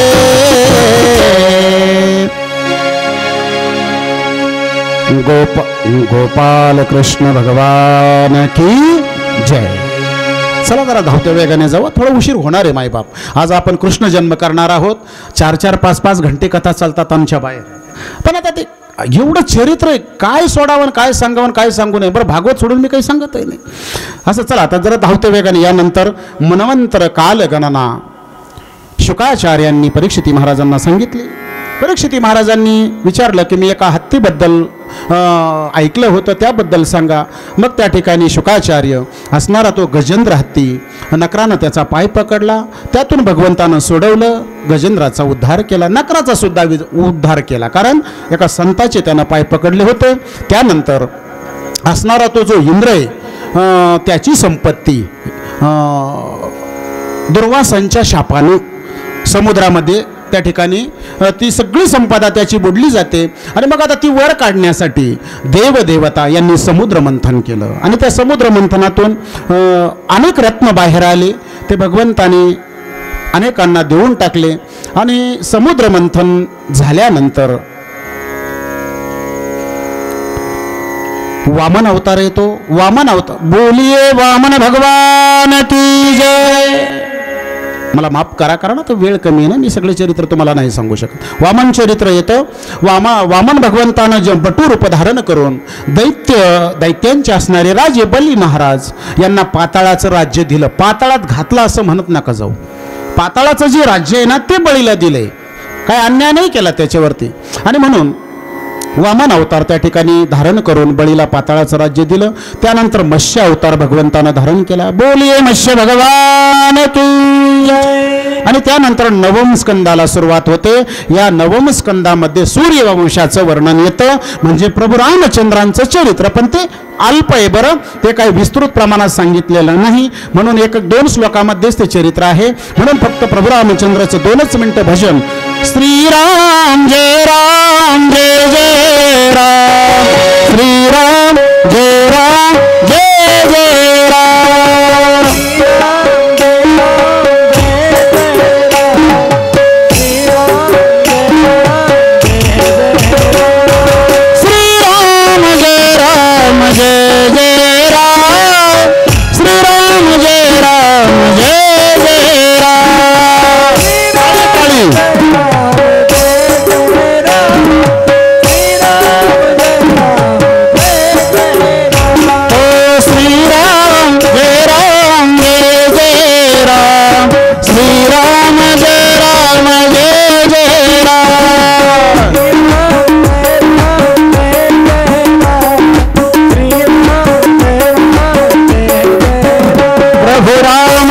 भगवान की जय. सत्ययुगामध्ये आपलं त्रेतायुगामध्ये भगवान प्रभू रामचंद्र म्हणजे भगवान विष्णूंनी राम अवतार घेऊन असणारा जो दुष्ट रावण कुंभकर्ण यांचा उद्धार भगवंताने केला. रामराज्याची स्थापना केली आणि त्यानंतर वर्णन येतं यदुवंशाचं. आता याच एक वंश परंपरा आहे ती मी उद्या सांगेल आपल्याला. मी आता डायरेक्ट जन्म उत्सवाकडे जाणार आहे. राहिल्या चरित्र भाग आपण उद्या पाहू. भोज वंशावतील आहुक नावाचा राजा, त्याला 2 मुलं झाली, उग्रसेन आणि देवक. उग्रसेनाची असणारी पत्नी गर्भवती झाली आणि त्या गर्भावरती द्रुमिल राक्षसाची सावली पडली, मुलगा झाला. आणि त्यांना माहित होतं, कोणीतरी सांगितलं की याच्यावर राक्षसाची सावली पडलेली, हा दुष्ट होणार आहे. म्हणून त्यांनी तो पाण्यात सोडून दिला. तो सौरी गावापर्यंत वाहत गेला, कोळ्याला सापडला आणि त्यानं तो सुरसेन, त्या सौरी गावचे जे राजे होते सुरसेन महाराज, त्यांना तो मुलगा नेऊन दिला. मोठा झाला. त्याचं त्यांनी नाव ठेवलं कंस. कंसाला समजलं मोठं झाल्यानंतर माझ्या बापानंच मला पाण्यात सोडलं, म्हणून त्यानं शंकराची तपश्चर्या केली, मागणी केली मला अमर करा. भगवान शंकरांनी सांगितलं नाही, अमरत्व नाही देता येणार. मग त्यानं सांगितलं मला अजय होण्याची वरदान द्या, म्हणजे मला कोणी हरवू शकणार नाही असं वरदान द्या. दिलं त्याला वरदान. अजय झाला कंस. परशुरामाने त्याला धनुष्य दिलं आणि परशुरामाने त्याच वेळेस सांगितलं होतं, या धनुष्याचा जेव्हा भंग होईल समजायचं तुझा मृत्यू जवळ आला. त्यानं अनेक दैत्य जिंकले, सार्वभौम राजा झाला तो कंस. बापावर त्यानं आक्रमण केलं, त्यांचं राज्यही त्यानं हिसकावून घेतलं आणि कंस आता मथुरेचा राजा झाला. उग्रसेनाला त्यानं बंदी बनवलं मायबाप. देवक राजा कंसाचा चुलता, त्याला 7 मुली, पौरवी, रोहिणी, भद्रा, भारिषा, रोचना, इला, देवकी. यातल्या ज्या 6 मुली आहेत त्या वसुदेवाला त्यांनी दिल्या. वसुदेवाशी त्यांचा विवाह झाला. देवकी आता उपवर झाली. 7 मुली होत्यात ना, 6 मुली तर अगोदरच दिल्या होत्या. देवकी उपवर झाली आणि या कंसाच्या मनामध्ये आलं, आतापर्यंत मी फार अत्याचार केले म्हणे लोकांवर, जनतेवर अनेक अत्याचार केले, म्हणून मला कोणी चांगलं म्हणत नाही. मग आता असं काहीतरी कार्य करायचं जीवनामध्ये की ज्यांनी मला समाज चांगलं म्हणेल, माझा जय जयकार करेल, असं काहीतरी कार्य केलं पाहिजे. म्हणून त्यानं ठरवलं, असणारी चुलत बहीण देवकी हिचा विवाह आता मी संपन्न करणार. आणि म्हणून त्यानं काय केलं, वसुदेवाला विचारलं. वसुदेव त्याचा मित्र होता कंसाचे, म्हणून वसुदेवाला विचारलं, माझी चुलत बहीण आहे ना, त्याच्याशी तू विवाह कर. तो म्हटला, कंसारे पहिलेच 6 झालेत, आता 7वी कशाला देतो. त्यानं सांगितलं, विवाह जर नाही केला तुझा शिरच्छेद करीन. तो म्हटलं, या दुष्टाच्या हातून मारण्यापेक्षा 7वा विवाह केलेला काय वाईट आहे. विवाहाला तयार झाले वसुदेव आणि मग सुंदर असा विवाह पार पडला. खूप खर्च केला या कंसानं बहिणीच्या लग्नामध्ये. 400 हत्ती दिले हुंड्यामध्ये, 1,500 घोडे, 200 सुंदर दासी दिल्या सोबत, 1800 रथ यानं दिले. बरं ते काय असे मोकळे नाही, हे जे हत्ती घोडे होते हे सोन्यानं मढवून सोन्यानं सजवून पाठवले होते. एवढा खर्च त्यानं केला. वरात निघाली वसुदेव देवकीची. हा सारथी झाला कंस, रथावरती आरूढ झाला स्वतः. वरात जाऊ लागली, वाद्य वाजत होते आणि तेवढ्यात आकाशवाणी झाली महाराज. आकाशवाणीने सांगितलं, अरे जिचा रथाचं सारथ्य करते कंसा, तिचाच असणारा 8वा गर्भ तुला मारणार आहे म्हटले, तुझा वध करणार आहे. एवढा आनंदात असणारा कंस क्रोधायमान झाला.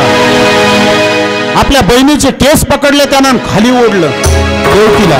म्हटलं हिलाच मारून टाकतो, खानच संपली तर मुला होण्याचा प्रश्नच येणार नाही, हिचाच वध करतो म्हटले. खडगा हातामध्ये घेतला त्यानं, पण वसुदेव खाली आले. वसुदेवानं हात पकडला, कंसा वेडा होऊ नको, अरे जीवनामध्ये स्त्री हत्येसारखं सूत्र दुसरं मोठं पातक नाही आणि ही तर तुझी बहीण नाही म्हटले, मारू नको तिला. त्यानं सांगितलं, अरे पण हिला होणारा मुलगा मला मारणार आहे, हिला मारतो ना म्हटले, मुलं होण्याचा प्रश्नच नाही.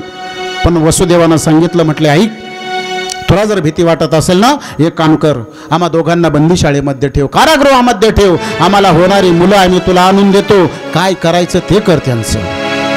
आणि कंसाला माहीत होतं वसुदेव म्हणजे सत्यवादी आहे, दिल्या शब्दाला जागणारा मनुष्य, विश्वास ठेवला.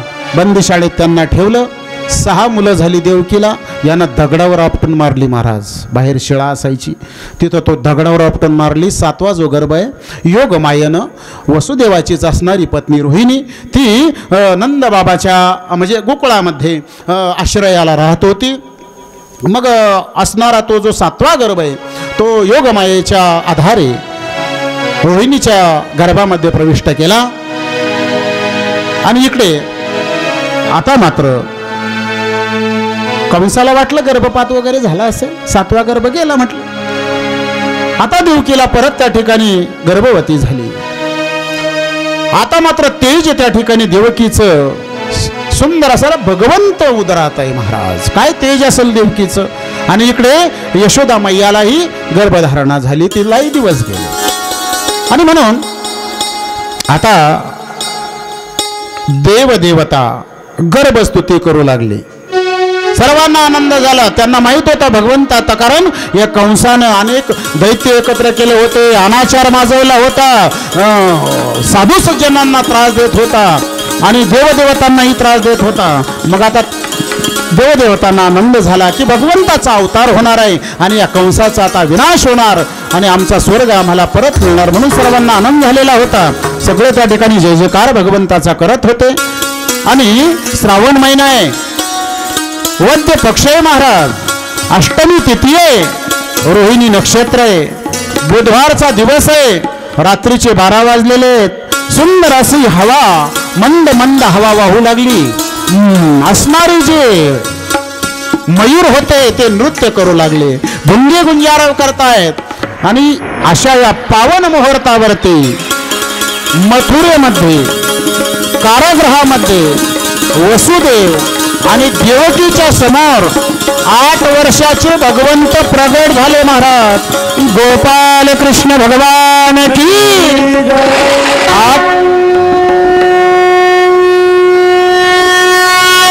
चतुर्भुज रूपामध्ये 4 हात एक भगवंताला 8 वर्षाचे प्रगट झाले.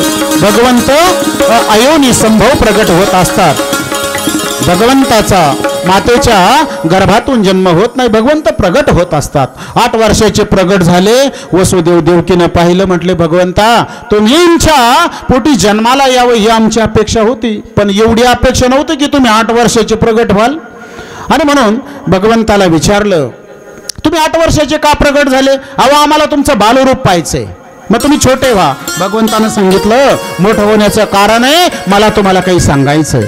तुम्हाला वाटतं ना तो कंस येईल मला मारील, ही भीती बाबा तुम्हाला जर वाटत असेल तर तुम्ही एक काम करा, मी आता बाल स्वरूप होणार आहे, मला टोपलीत घाला आणि कुठे घेऊन जा. नंदाच्या घराला माझं मी गोकुळाला, हो नंदाच्या घराला माझं मी गोकुळाला, हो मला नंदाच्या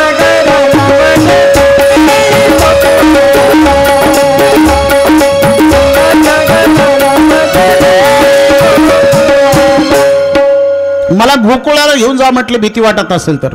म्हणून आता बाल स्वरूप झालेले भगवंत आणि जन्माला जसं बालक येतं तेवढे झालेले माझे भगवंत.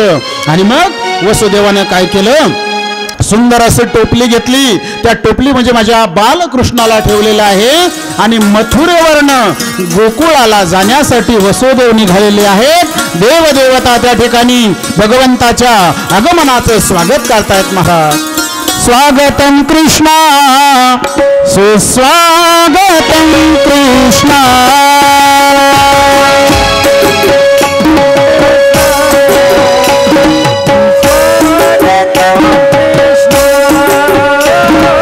स्वागतम कृष्णा, पण थोडा इकडे घ्या, सुस्वागतम कृष्णा.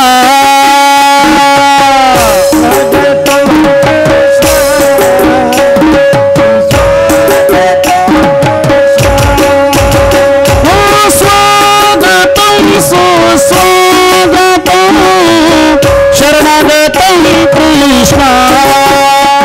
समोर या, समोर समोर.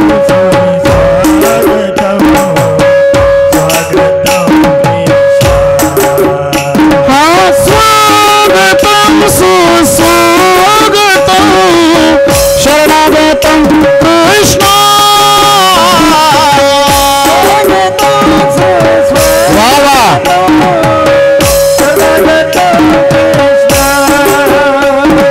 स्वागतम कृष्ण सुस्वागतम कृष्ण.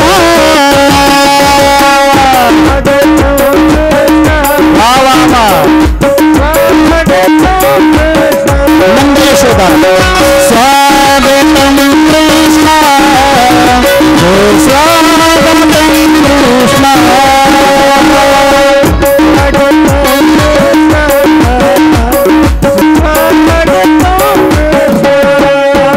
पाऊल टाकत वसुदेव महाराज होत आहेत.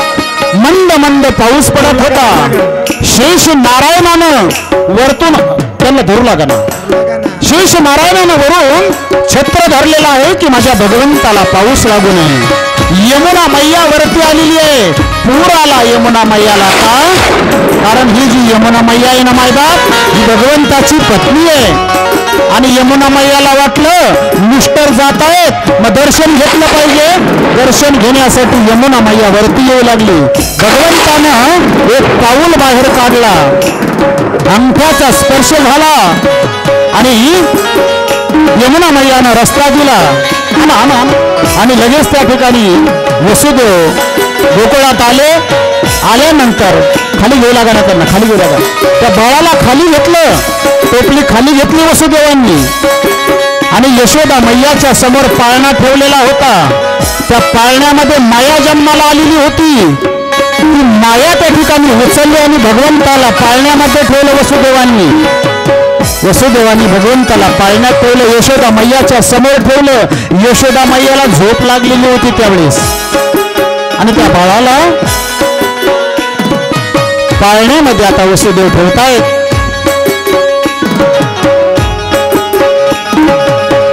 बाळाला पाळण्यात ठेवलं. यशोदा मैया तर झोपेमध्ये आहे. ठेवा पाळण्यात. आणि मायेला घेऊन वसुदेव महाराज निघून जातात. मायेला डोक्यावरती घेतलं आणि वसुदेव निघून गेले. आणि आता सकाळ झाली मायबाप. यशोदा मैयाच्या इकडे जरा इकडे समोर तोंड करायचं. यशोदा मैयाच्या ज्या दोन नंदा होत्या, नंदा आणि सुनंदा, यांनी सकाळी सकाळी पाहिलं की यशोदा मैयाच्या समोर नीलमण्यासारखा सुंदर असा मुलगा आहे. बालकृष्ण पाहिला, एवढा आनंद झाला. नंदबाबाला जाऊन सांगितलं. नंदबाबा गोशाळेमध्ये गायीची सेवा करत होते. नंदबाबांनी ऐकलं की मला मुलगा झाला. यमुनेत जाऊन उडीच मारली महाराज. स्नान केलं. नंदबाबा सुंदर असा शृंगार केलाय माझ्या नंदबाबांनी. यशोदा मैया त्यांना कळालं. आणि गोकुळामध्ये ज्या गोपिका होत्या त्यांच्या कानावरती बातमी गेली की नंदाला सुंदर असा नीलमण्यासारखा मुलगा झालाय. आणि मग ही बातमी जेव्हा गोकुळातल्या गवळणींनी ऐकली, शृंगार केला त्यांनी, नटून थटून निघाल्या. कुठे? बालकृष्णाला पाहण्यासाठी. एक भावे एकी पुढे, एक भावे एकी पुढे, एक भावे एकी पुढे, एक भावे एकी पुढे.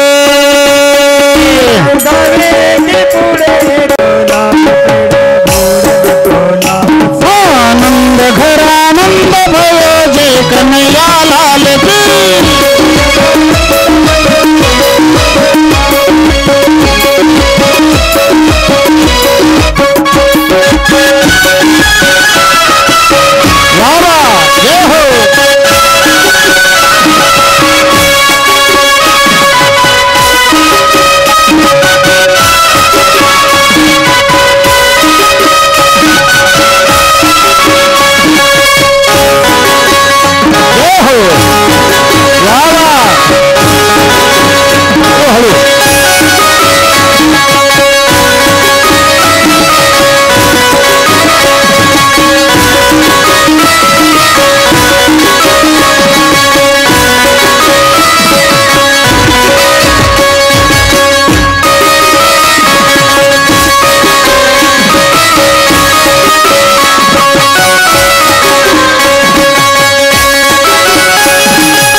सांगू कुणाला, किती सांगू कुणाला. आज आनंद झाला, आज आनंद झाला, आज आनंद झाला. सांगू मी किती सांगू मी, सांगू मी, हो सांगू मी किती सांगू तो ना. आज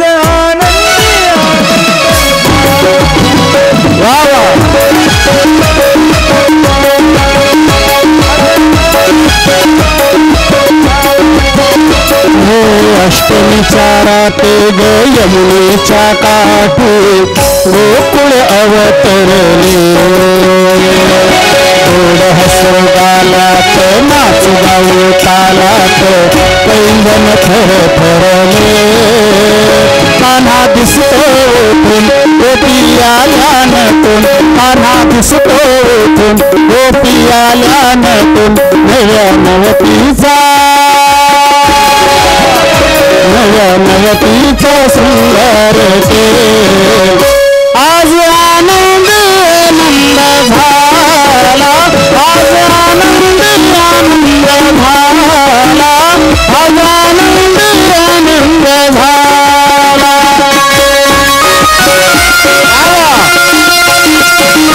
हो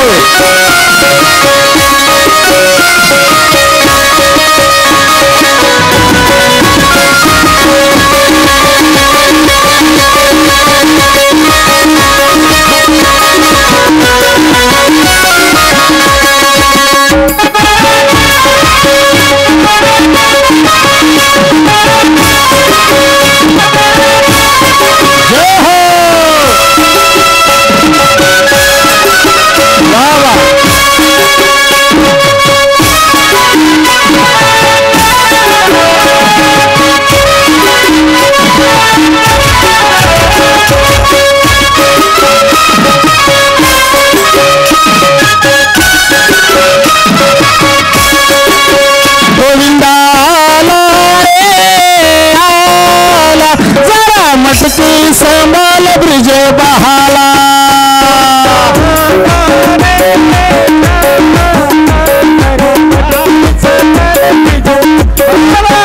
गोविंद गोविंद गोविंदा आला रे आला, जरा मटकेर संभाल ब्रिज बहाला.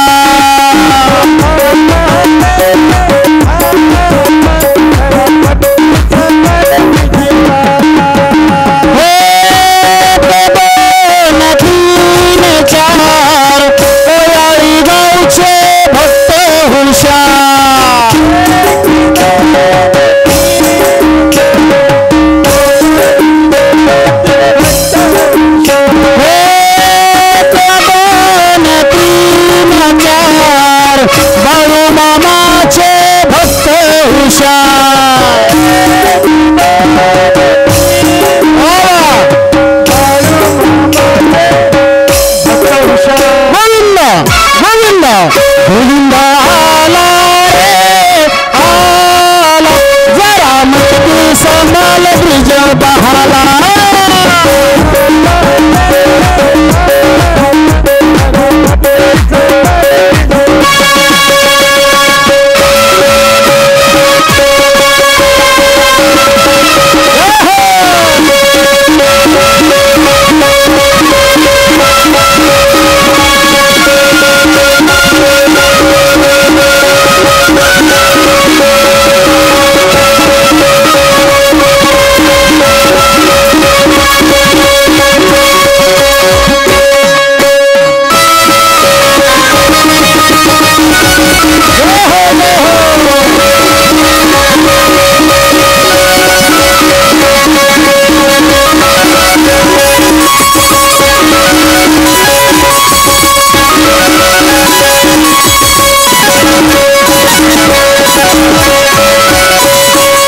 गोपाल कृष्ण भगवान की वाह वाह वाह वाह वाह.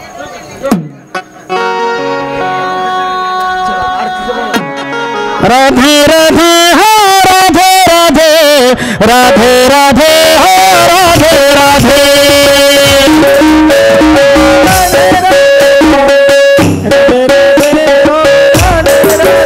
राधे राधे राधे राधे राधे राधे राधे राधे राधे राधे राधे श्याम मिला दे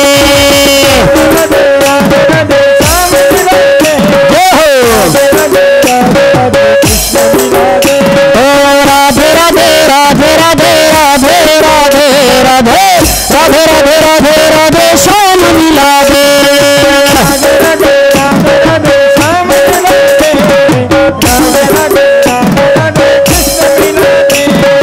राधे राधे हो राधे राधे राधे राधे हो राधे राधे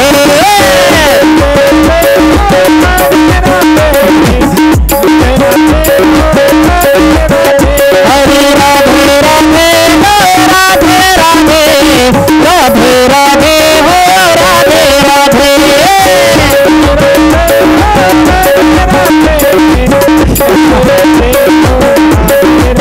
गोपाल कृष्ण भगवान की वा वा वा वा सगळ्यांना कोटी कोटी धन्यवाद.